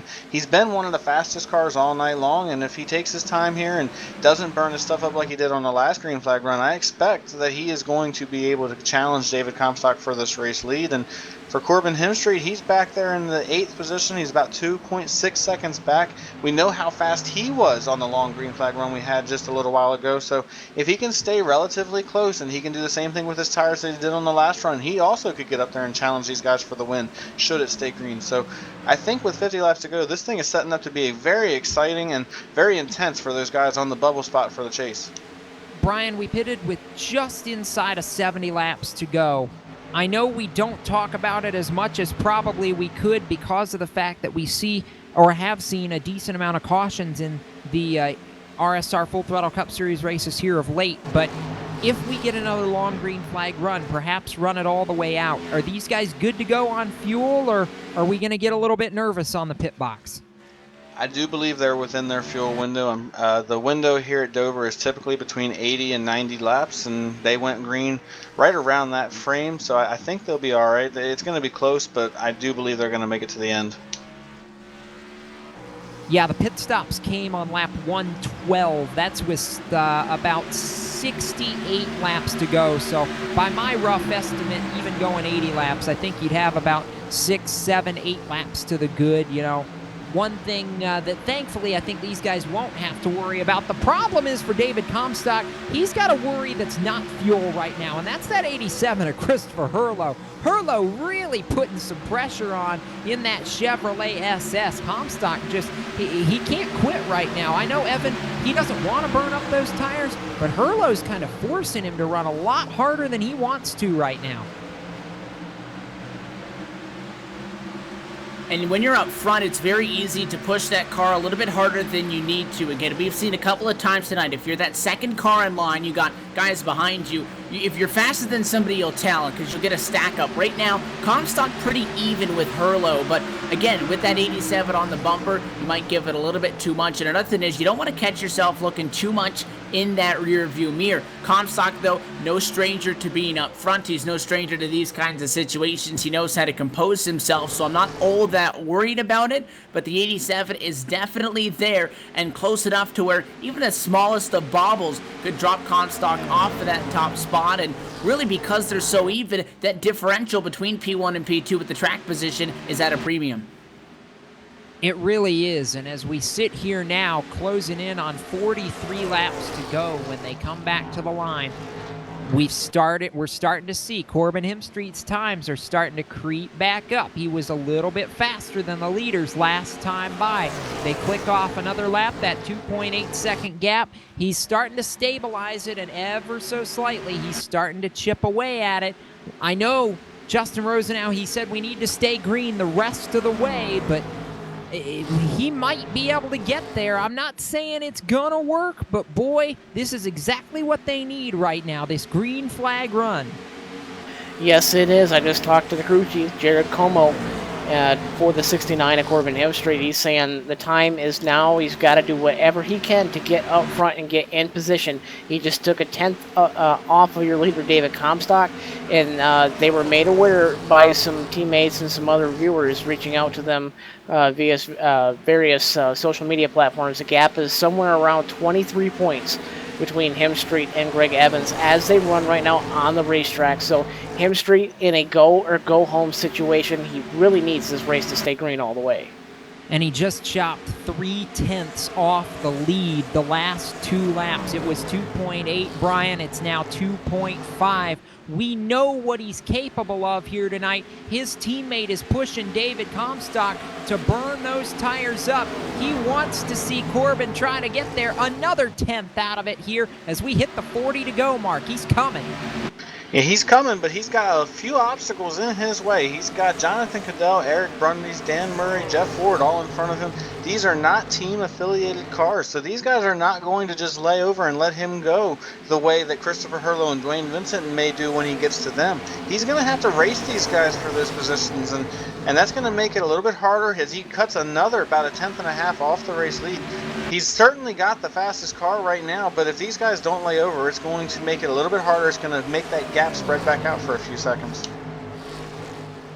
Well, the top three at one point were 1.5 seconds away, and now Jeff Ward very quickly starting to join the party. So again, we said that with those leaders being clear and nobody else really closing in on the back end, Brian, you had to think that Comstock, Furlow, and Vincent all pretty even. Now that we see Jeff Ward coming flying through, the 89's been fast all night long, but he hasn't been outrageously fast. Now you look, is Comstock actually holding those guys up front? I don't want to say that he's holding them up. I think he's still doing what he needs to do by trying to manage his tires. I think all three of these guys right now are in a tire conservation mode. I certainly think that Christopher Hurlow and Dwayne Vincent are looking to try to push David as hard as they can because they know that Corbin Hemstreet is coming, as Corbin is down to a 2.2 second gap. But for Jeff Ward, I just looked at what he's doing down in turns 3 and 4. He is running an extremely weird line, something we don't ever see here at Dover. He's starting off the corner at the bottom, and he's going all the way up into the third groove in 3 and 4, and then he's bringing it back down to the bottom as he comes off turn 4. I've not seen that before here at Dover International Speedway, and I'm not seeing it at all out of any other driver tonight. He's almost going up there and hitting the wall through 3 and 4, and he's making it work, and he's making a lot of time. Well, if you remember at the start of the race, we saw those guys in 3 and 4. They started to go up just by a car length or so, and as this race has progressed and from some of the more far back camera angles, you can visibly see that rubbered end line on the racetrack become very well defined, and that's normally where you see somebody go, but you see the 89, he's almost creating his own line. He's at least 2 car lengths higher than Dwayne Vincent. Hurlow maybe a step up from the 13, so second, third, and fourth all representing a different way they're taking 3 and 4. It's all fun, and it's all coming down to the final 33 laps. We're going to step away one more time here on LSRTV. Right now, it's a 4-man fight for the lead. David Comstock over Christopher Hurlow, Dwayne Vincent, Jeff Ward at Dover International Speedway. And from the Monster Mile, this is LSRTV. We'll be back after this.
Welcome back to LSRTV. Here we go. We knew the strategy was coming. It's time. Corbin Hemstreet on 2 tires to the lead at Dover on lap 150. He's got a teammate behind him in 3rd in Christopher Hurlow. Evan, it's go time. And talk about if you want to find a time when you find a teammate and you find some help. We saw this early. We saw how well they've been able to work it. And not just tonight, we've seen many times this season and in the past 2 races that way, especially that team. When you get 2 guys with each other, they're able to work together masterfully. With that caution, things get a little bit exciting for some of the guys that came into tonight and looked like they were going to be okay. And the incident hearing going to be looked at under further review by race control. Again, that incident did involve 2 of your chase cars. It did, and that's what's going to make this, Brian, so dicey on the restart. The one good thing that Corbin Hemstreet, we know he's in a must-win situation. He's on 2 tires, 28 to go. He's got a teammate behind him that can play defense. They're throwing it all on the line right now. Yeah, this is going to be an exciting 30 laps right here. David Comstock has had one of the best cars on the long run, but now he doesn't have a long run here. 30 laps is enough to where the tires can make a difference, but at this point, you're not going to think about tires. With 30 laps to go, you're going to go out there and run as hard as you can. And for Corbin Hemstreet, that's all he can do at this point. He's got to hope that he can get some cautions, catch a lucky break, win this race, and advance to the next round. And like you said, he's got a teammate behind him. It's going to be extremely exciting here. Let the gamble begin. We're going to have 28 laps to go at Dover on this restart. Hemstreet's got to go. He goes. He can't bring Hurlow with him, though. Hurlow not able to time the restart. Comstock to 2nd. We are green. And that inside lane not necessarily getting the upper hand. Comstock able to hang on to 2nd, as you say. So Hurlow settles to run in 3rd down the back straightaway. Jeff Ward in 4th. The 89 was the one that was really putting on the heat. He'll drive it in hard to the inside. Side by side for 3rd. Can't hold it down, though. Meanwhile, the battle for the race lead is on as Vincent jumps to 4th. Yeah, Dwayne's coming, and Dwayne sends Jeff Ward up the racetrack and into the wall in turn 1. Ward falling back, holds onto it. Comstock trying to make the move, and here comes Christopher Hurlow. Corbin dives it off into turn number 3, holds that line. Hurlow trying everything he can to get around Comstock for 2nd, trying to put the pressure on. The run to the inside in 1. You want the race win, just make sure you don't end up in a fence for it. The 69 gives him the space. Contact all the teammates. Almost getting into it, and way out of the gas goes Hemstreet as he almost came down on Christopher Hurlow. They'll swap 2nd and 3rd, and now Dwayne getting around the 69. Yeah, this 2-tire call is not going to work. He needed Christopher Hurlow to come with him on the restart, and they just could not time it, and that is going to be Hemstreet's race right there as Comstock goes to the point. It's likely going to be Hemstreet's chase as well. David Comstock, your leader. Christopher Hurlow wants to prove a point. He still wants a piece of the lead, and he's not giving up the fight with 24 laps to go. And now Hemstreet just trying to hang on to at least 4th. The 94, Brundy's behind him. That's a hornet's nest. Brundy's going to peek to the inside in turn 2. That'll make it a fight temporarily. Loses the spot. He'll have to regroup down to 3 and 4. Behind him is Danbury. Just there on back. Jeff Ward trying to get back home in the right direction. Exchange some words over the radio with Dwayne Vincent. Nothing comes from that. Oh, hard into the fence. Jeff Ward with a bobble. He tags the wall, and Cadell going to get the spot. And Corbin Hemstreet gets a piece of the fence as well. So the 69 with damage. But unfortunately, what that's going to do is probably eliminate the 69 at this point. We're going to look at a side-by-side replay here, Evan. A lot of chaos going on. And there's a lot of guys that have had damage. They've been able to hold it together until now, but they're trying to now push these damaged race cars a little bit further than the regulated pace at which they've been running all race long. Battle for the race lead in the brew. The 87 looks to the bottom, the 14 all the way down with the left side tires on the asphalt of the apron to shut the door that time through. Comstock, 21 to go. Yeah, Comstock with 21 laps to go has a little bit over a car length lead. Actually, it's down to a half a car length lead. Christopher Hurlow is all over the back bumper of him as they work down the back straightaway here. He's got Dwayne Vincent behind him as well. This is looking to be a three-way battle for the race lead. Two of these drivers would love to take this win. It would advance them automatically into the next round. Dwayne Vincent has nothing to lose here. He's into the next round no matter what. And David Comstock has done a great job here holding off Christopher Hurlow, and Dwayne Vincent is right there as well. Eric Brundys is also doing a great job. This is your defending series champion. He did this last year. He knew exactly what he had to do coming into this season and this chase. He won the championship with this format last year, so he's the most experienced guy in this field and certainly has to be a favorite for the chase here. And with a little bit under 20 laps to go, it's going to be very interesting to see. This chase format, this first round, is really starting to get exciting. And Corbin Hemstreet really falling through the field now, back to 10th in that number 69 machine. So it looks like he's going to end up being at least the first man out here tonight. And Nick Silver's made the rebound tonight. So unfortunate for both of those guys, not looking like they're going to transfer here at the end of the day. But it's Comstock leading over, and it's been these same three cars at the front, Evan, all night long. The 14, the 87, and the 13, they've been the fastest cars. The problem is now they've got a little bit of company. It's not that they've gotten worse, it's that everybody else has gotten a little bit better, and now Brundys and Dan Murray are closing the gap.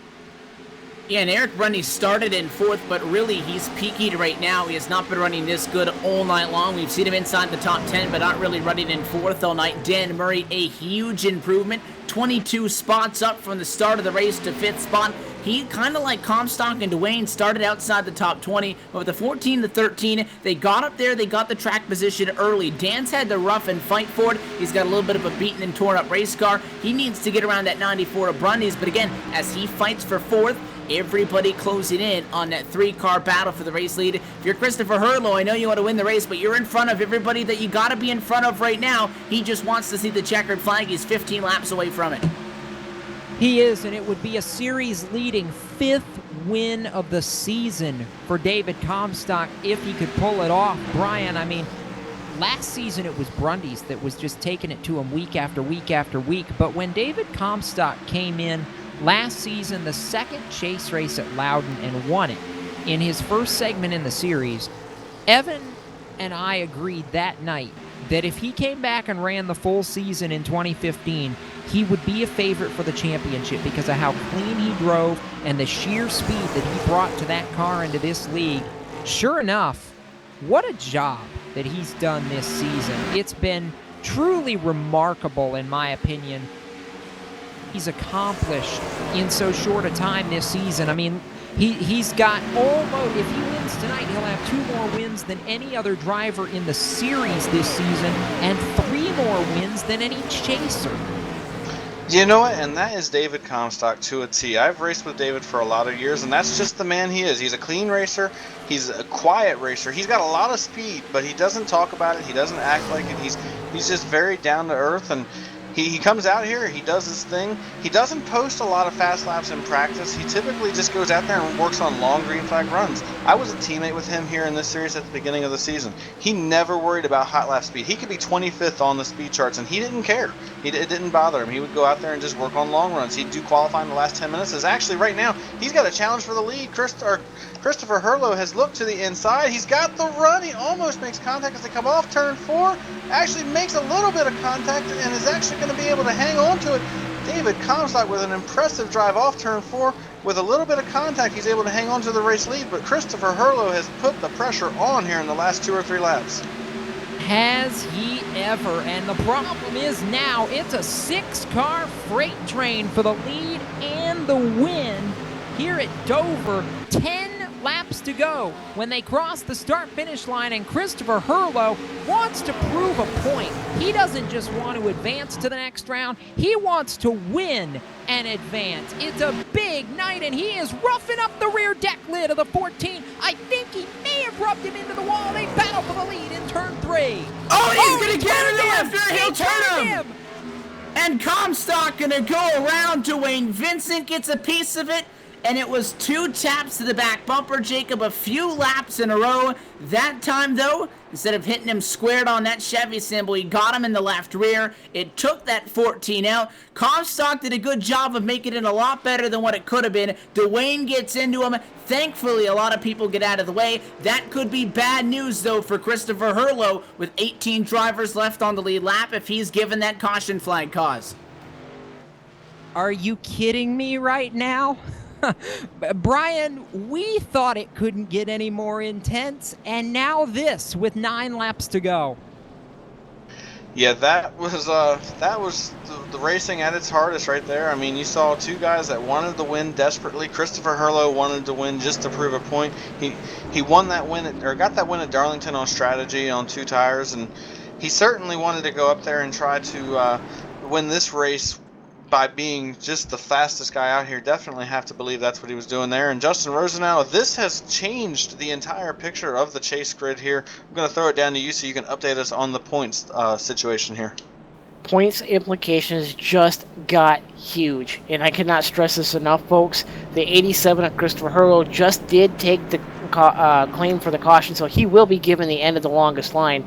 He must finish 14th to guarantee himself a spot, but being at the end of the longest line, you will be behind lap cars that are on the racetrack.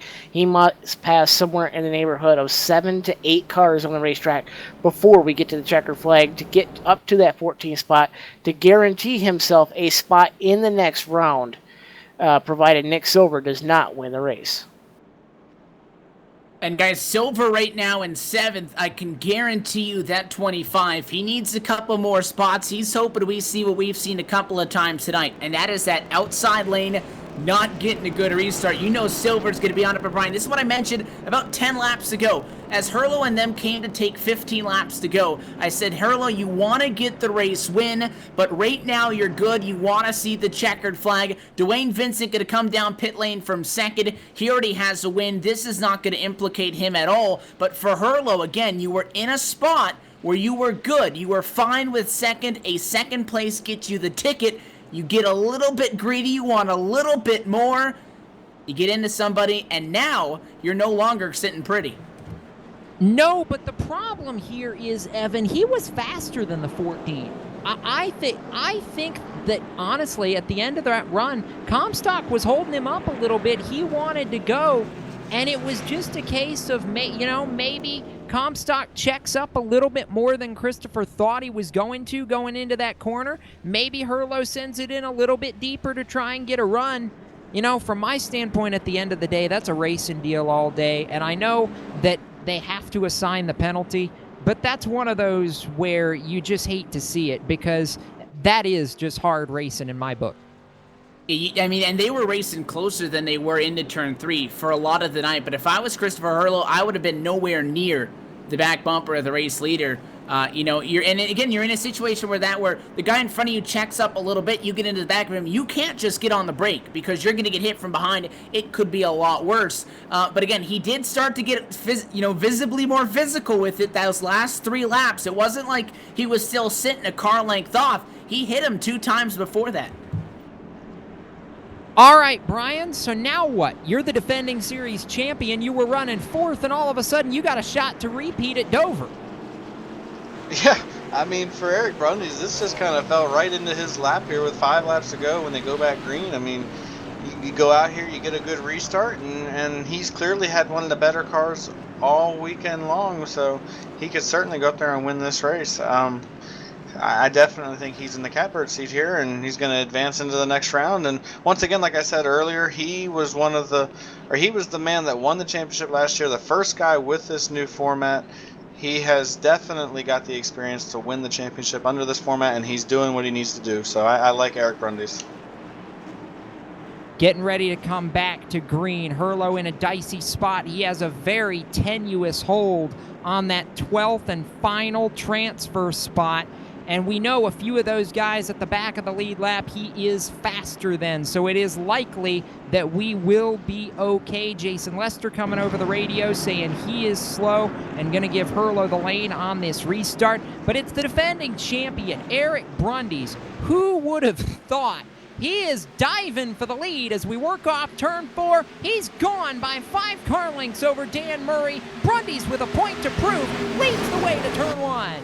And he didn't even wait around for a couple of seconds. Pace car got down. He was gone. Caution flag at any point ends this race. Biggest thing for him was to get to gap. He's got it. He's got a damaged race car, though, and it's a pristine Toyota in second. Dan Murray still with that crazy line all the way to the fence, trying to find some speed in 3 and 4. Looks like he went a little bit too high. He did, but at the rate we're going, it's not going to matter. Brundys with a half-second lead. Oh, big wreck, the 69 car. Corbin Hemstreet involved. They were going 4 wide, and that's going to seal the deal as the caution flag comes out.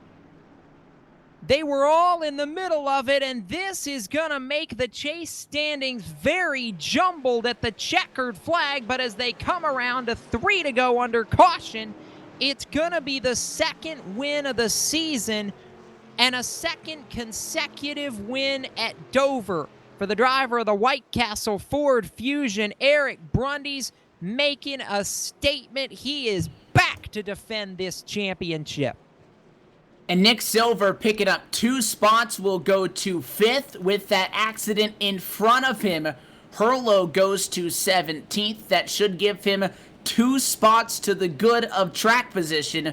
Unofficially, Herlo maybe just escaping a bullet there, and he was on the outside of the racetrack. He barely missed his spinning teammate. Maybe closed his eyes, but he made it through.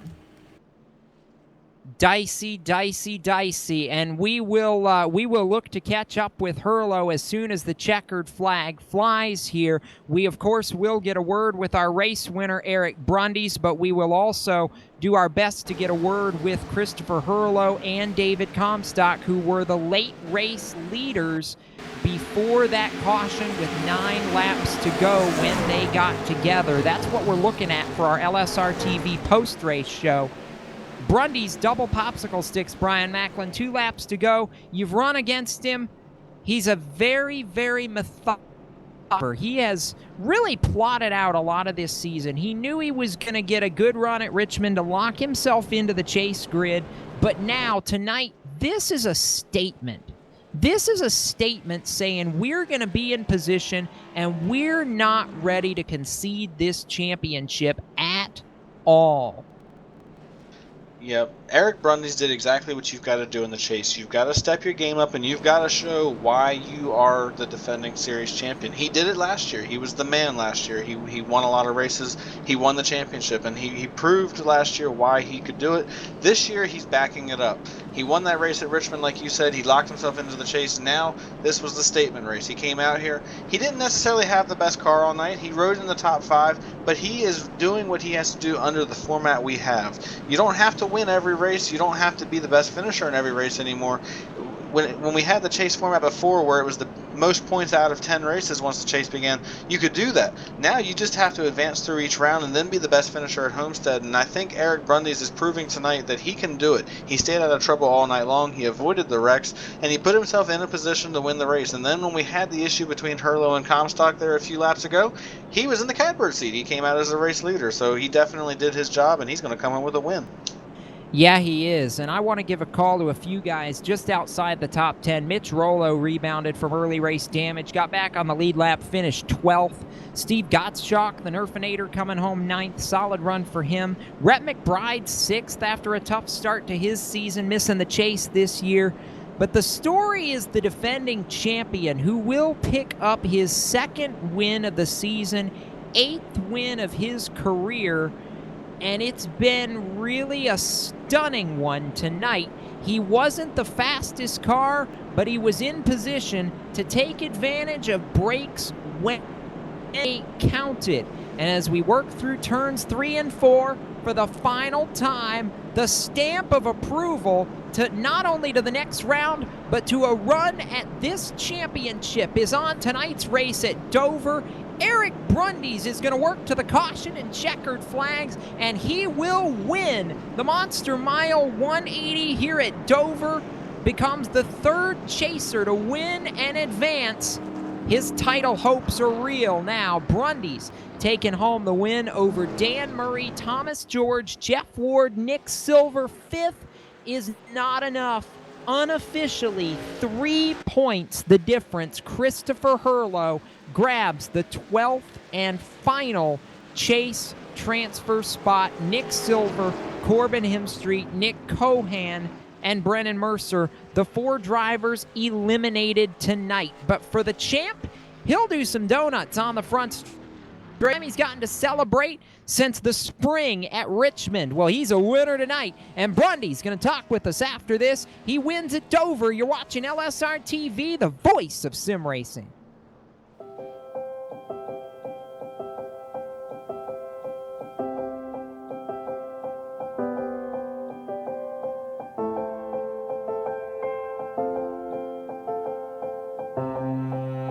Trucking has always been a part of me. It started years ago when my dad and granddad were hauling vegetables to market in Liverpool. The family immigrated to Canada in the late 60s and settled near Alliston, Ontario. I bought my first truck in 1982 and Mercer Trucking was born. Today, Mercer Trucking has over 50 trucks in terminals in Toronto and Los Angeles. Our storage facilities at both terminals can handle any size of distribution needs throughout North America. We service the continental U.S., including Hawaii and Alaska. We run over 120,000 miles per month and some of the best equipment on the road today. We specialize in less than truckload shipments, show freight, we do rush team service deliveries, and haul your refrigerated or heated product. Our regular team service from Canada to California is second to none, and our staff and drivers are among the best in the business. I'm proud of our people and what they can achieve. Trucking is in my blood, it's my livelihood, and it's what I do best.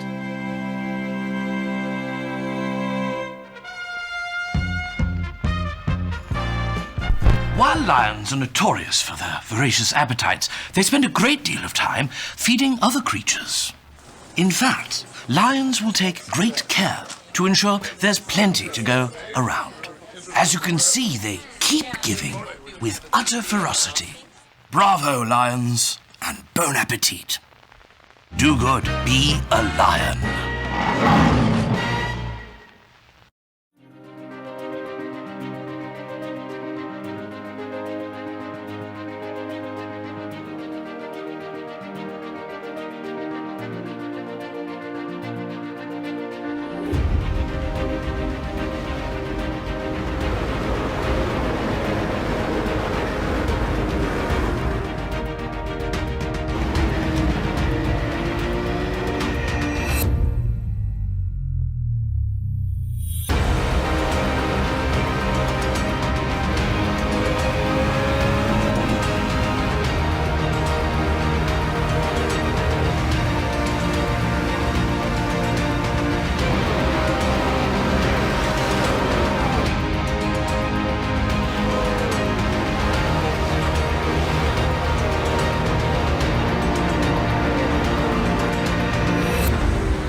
Welcome back to LSR TV. Jacob Seelman, Evan Pasoko, Brian Macklin, Justin Rosenau headed pit side here in just a moment to catch up with tonight's top finishers. Actually, Justin going to be waiting for us pit side, but going to get right into the LSR TV post-race show because tonight it was a wild one. Eric Brundy's picking up the win, but the story was behind him.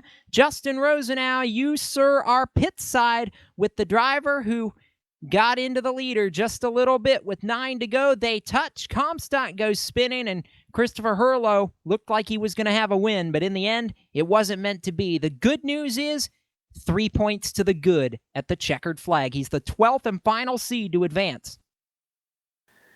That is 3 points by my math, and Christopher Hurlow, I know that's not the way you wanted to end the race, man, but you certainly were giving it all you could and really showing to be one of the strongest cars on the track all night long. Tell us about that finish there. I know that's not necessarily what you're looking for, but you know you had a shot to win. Yeah, it's definitely not the way that I had it planned out in my mind, but I have my spotter. I'm not blaming my spotter, don't get me wrong, but he was telling me to get all I can get, and we did, and the 14 just came down and he chopped us off. I don't know how many different times, and I believe we were the fastest car out there tonight, and I just had to take that caution because I did get into him, but he came down a little bit, and I do apologize for getting into him, but. That's just kind of a racing deal, and that's just the way it goes. And about the chase, it feels great. I have a lot of weight lifted off of my shoulders. They know we're here now, so we're making some noise. Certainly, and I know being the guy that was on the bubble entering tonight, you had just 11 points from the nearest driver, and in fact 14 points from Nick Silver when you started the event. You finish ahead of him by just 3 points, advancing to the chase. How much weight on your shoulders is that driving all night long with a constant points recalculation as the night goes on? It's a huge weight lifted off my shoulders. It's bittersweet because my teammate Corbin Henry did make it, but I knew if we would just stay up front and just do what we were doing there, leading laps or running in the top 5 there, that everything would work itself out. And, um, you know, I just hate that it happened the way that it did. But we can go on and focus on these next 3 weeks. And Chris, I know it's not necessarily the finish you wanted, but congratulations to the contender round of the chase. Who makes it happen for you there on the 87? First and foremost, got to thank Performance Motorsports Network, Custom Gaming Garage, all my teammates on Boomtown Sim, and my spotter William Hell, and Jacob Stillman. He does a lot for this team, and you guys up there doing the broadcast, always go back and watch it and figure out what I can do differently or what I did wrong. So that helps out LSRTV. It's just great to watch your guys' broadcast. It's top notch. And just have to thank the drivers out there for, running me pretty clean for the most part. And can't wait to go on to Charlotte.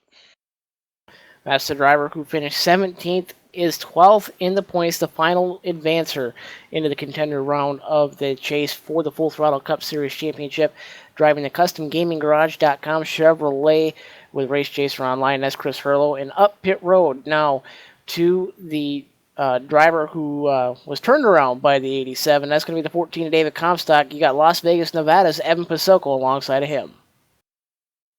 Yeah, so we've caught up in the pit lane with David Comstock. Not the night that they necessarily would have wanted, and probably not the night that they feel maybe they should be walking away with. It's going to end up as a P15 when it is all said and done tonight, David.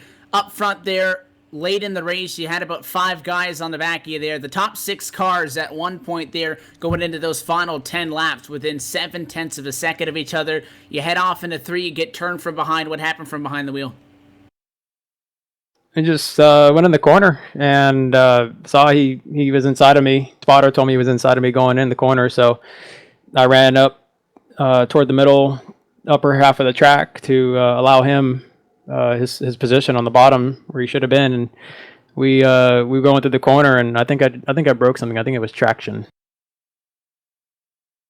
When we take a look at this race, we saw a couple of interesting things. A lot of guys that were fast in practice didn't get a qual time in, or if they did, it was very poor. Your car really didn't show a whole lot of speed, though. 17th on the practice chart. You didn't elect to take qualifying, so you end up finding yourself back at 21st on the grid. But you got up front. You got up there really quickly. Was that a race-winning race car? I felt it was. Qualifying driver messed up. We went on track, and it didn't drive anywhere close to how it felt in practice. And we the first lap we had to abort because it wasn't a good lap at all, period, and I didn't feel like it was. And the second lap I was coming off turn 4 to take my time, and I nicked the wall off the corner, so I didn't get to post a time at all. But I felt in practice, at least with my race runs that I was practicing, the car was how I was liking it. And during the race, we had those long green flag runs, and we marched our way up to the front and took the lead and started walking away with it. So where we were at that point in the run, coming to the end here, I was just, to be honest, just managing my tires and waiting until towards the end of the race here to start going full bore and just pull away from them.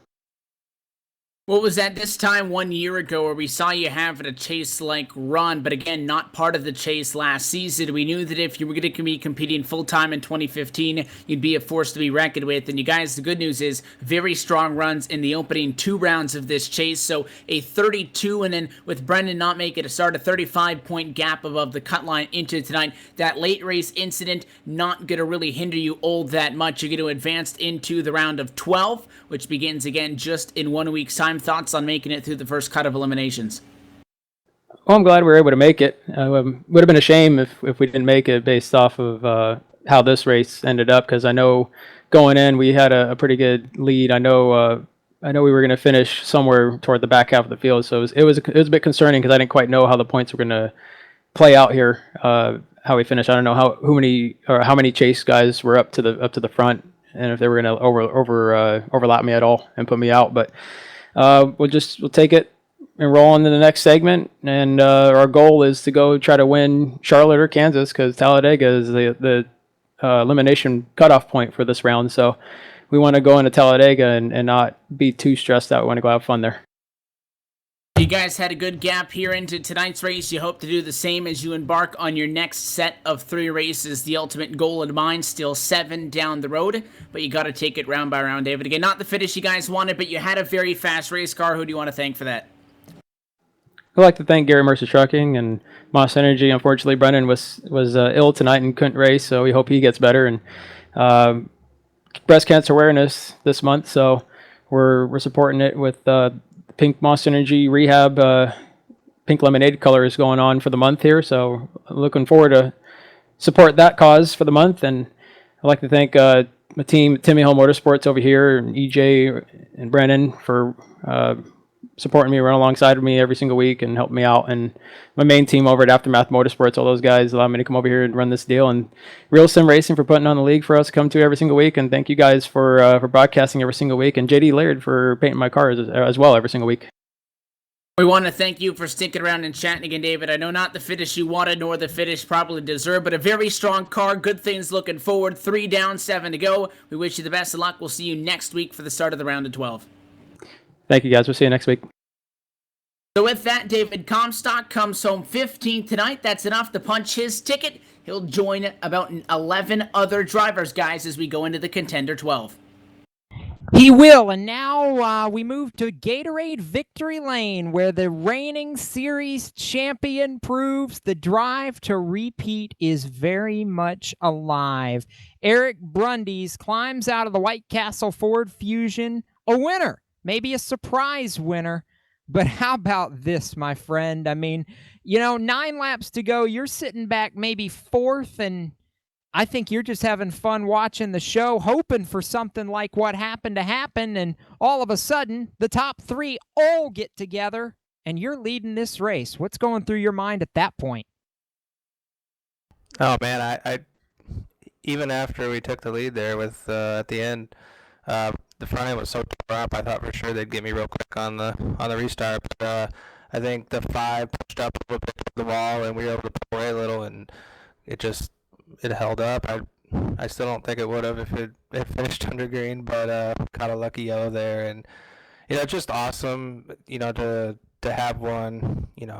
It's just kind of an ebb and flow. We dominated Darlington and kind of lost that one there at the end, and this one we weren't anywhere near the front really, we were top 5, we weren't anywhere near winning the race, and then some guys got into it and we were able to take advantage.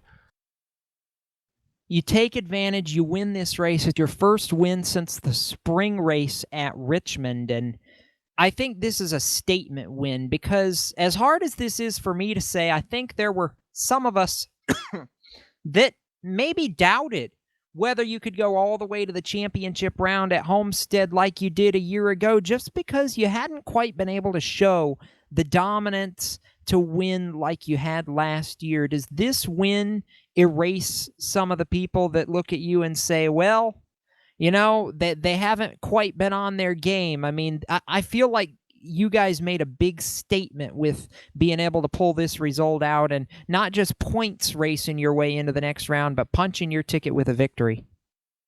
Yeah, we we knew pretty early on the season that we weren't gonna repeat the year we had last year. There's just so much competition now, and I'm very proud of our 2014. It was a really special year, and that's the way it'll remain. But 2015 is different, and we're not going to win 6 races this year, but we still are consistent. We're consistently in the top 10, and lately we've actually stepped up our game in qualifying, which has led to more top 5s and has put us in position to get wins here at the end of the race. So we are improving as the season goes on, and really just these first couple of rounds are just about survival. It doesn't matter how dominant you are, really. You just have to survive and find ways to advance, and we're doing that.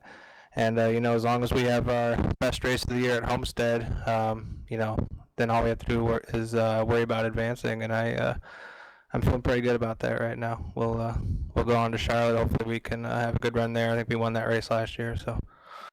Yeah, you did, over Mitch Rollo, I might add. Both of you won races to advance, and I know how confident you are at some of the tracks left on this circuit, but tonight you get to celebrate a win at Dover International Speedway, and I know that's not possible without some support and help behind you, Eric. It's been a while since we've gotten to do this, but who do you need to thank, and who makes it happen for that 94 crew?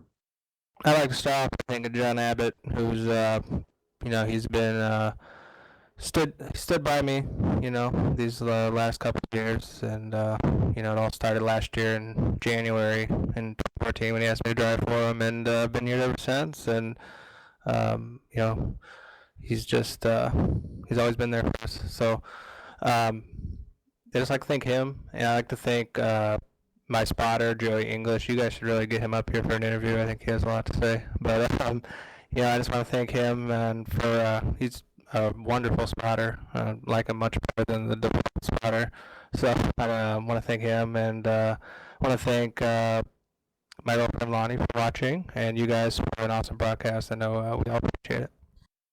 Well, Eric, congratulations. The reigning champ is back on his throne, and officially, by the way, the winners sorted themselves out in this first segment. You're actually going to be the top seed heading into segment 2 here at Charlotte in a week's time. So congratulations. You're back on top of the heap, and we'll see if you can keep it there.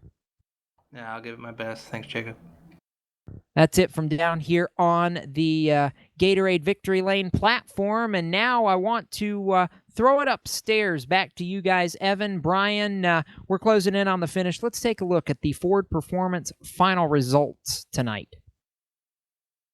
Well, things got really interesting late for a lot of this one. There wasn't a whole lot going on at that cut line, but as we've been talking about, it got really exciting late, and a lot of that came with changes up at the front of the field. We talked to our top finishers. Eric Brundy's big name there with the win, punches his ticket into the next round and has the most points accumulated in the first 3 races. He will be the top seed going into the round of 12. Danbury walks away with a second place result tonight. Thomas J. George in third. You got Jeff Ward safely in fourth. Nick Silver, P5, not quite enough. He falls 4 points shy of making it to the next round. Rhett McBride, he's good to continue on, and started in 6th and finishes in 6th. So a good run for the 2-car tonight at Dover, considering all of the things that went around him. Minded his own business to a good finish. Jonathan Cadell, a little bit of a beaten and battered Toyota, but he comes home in 7th. Behind him, Sean Casto in 8th. Gottschalk in 9th. And how about Nelson Rivera bumping up to round out our top 10 late? Yeah, Jake Higgins is going to finish in the 11th position. Mitch Rollo, he was locked into the next round of the chase. He's going to finish 12th after being a lap down for much of the race tonight. Tom Drilling is going to finish 13th. Rich Jett's going to finish 14th. One of the main guys that led a lot of this race tonight, David Comstock, after contact with Christopher Hurlow, he's going to finish 15th. Jason Lester is going to finish 16th. Christopher Hurlow, who probably led the most laps on the evening, he's going to finish 17th. The last car, and I am hearing word that he did indeed lead the most laps tonight, 71 laps on the night, so a very impressive number for Christopher Hurlow. Dwayne Vincent finishes as the last car on the lead lap. He was also one of your top 3 competitors most of the night. He's going to finish 18th. 19th and 1 lap down is Anthony Nabarro, and rounding out your top 20, just barely missing the next round of the chase, is Corbin Hemstreet. He's going to finish 20th. Yeah, Greg Evans, boy, does he barely advance. He comes up 21st. John Abbott, 22nd. Scott Simley, 23rd. Sean Boundy, 24th. Adam Benefiel, after running the fastest lap average of anybody the entire race, 25th. 26th, Matt Lacrosse. E.J. O'Rourke, the final car running in 27th. Nick Cohan, 28th. All the rest of these cars out of the race. Doug Roth, Ryan Vaughn, 30th, followed by the Navy Nuke, Eric Arnold, Douglas Wyatt, Joe Dinsmore, Paul Fugate, only completing 17 laps on the night. But Evan, final thoughts from you. The defending champ made a statement. He's not to be trifled with, and we're going to a track where he's not only the defending race winner, but boy, was he ever dominant a year ago. And a couple of old rivalries kind of getting a spark back at it tonight. Just stirring the pot, making things a little bit more exciting for these final 7 races. Again, into tonight, we had an 11-point gap. Doesn't sound like a lot, on the racetrack. That's not a lot, but in comparison to what we have seen in this series, that was a pretty big gap. And things were tame early, but I'll tell you what, they blew the lid off this place there late, and they're going to have 3 more races to do that exact same thing. But when I was talking onto the pit lane there with David Comstock, the big thing that he mentions that we need to look at is we go to Charlotte, okay. We go to Kansas, okay. But this next round, Talladega, going to be the determining race, and that one can throw even more of a monkey wrench into this one.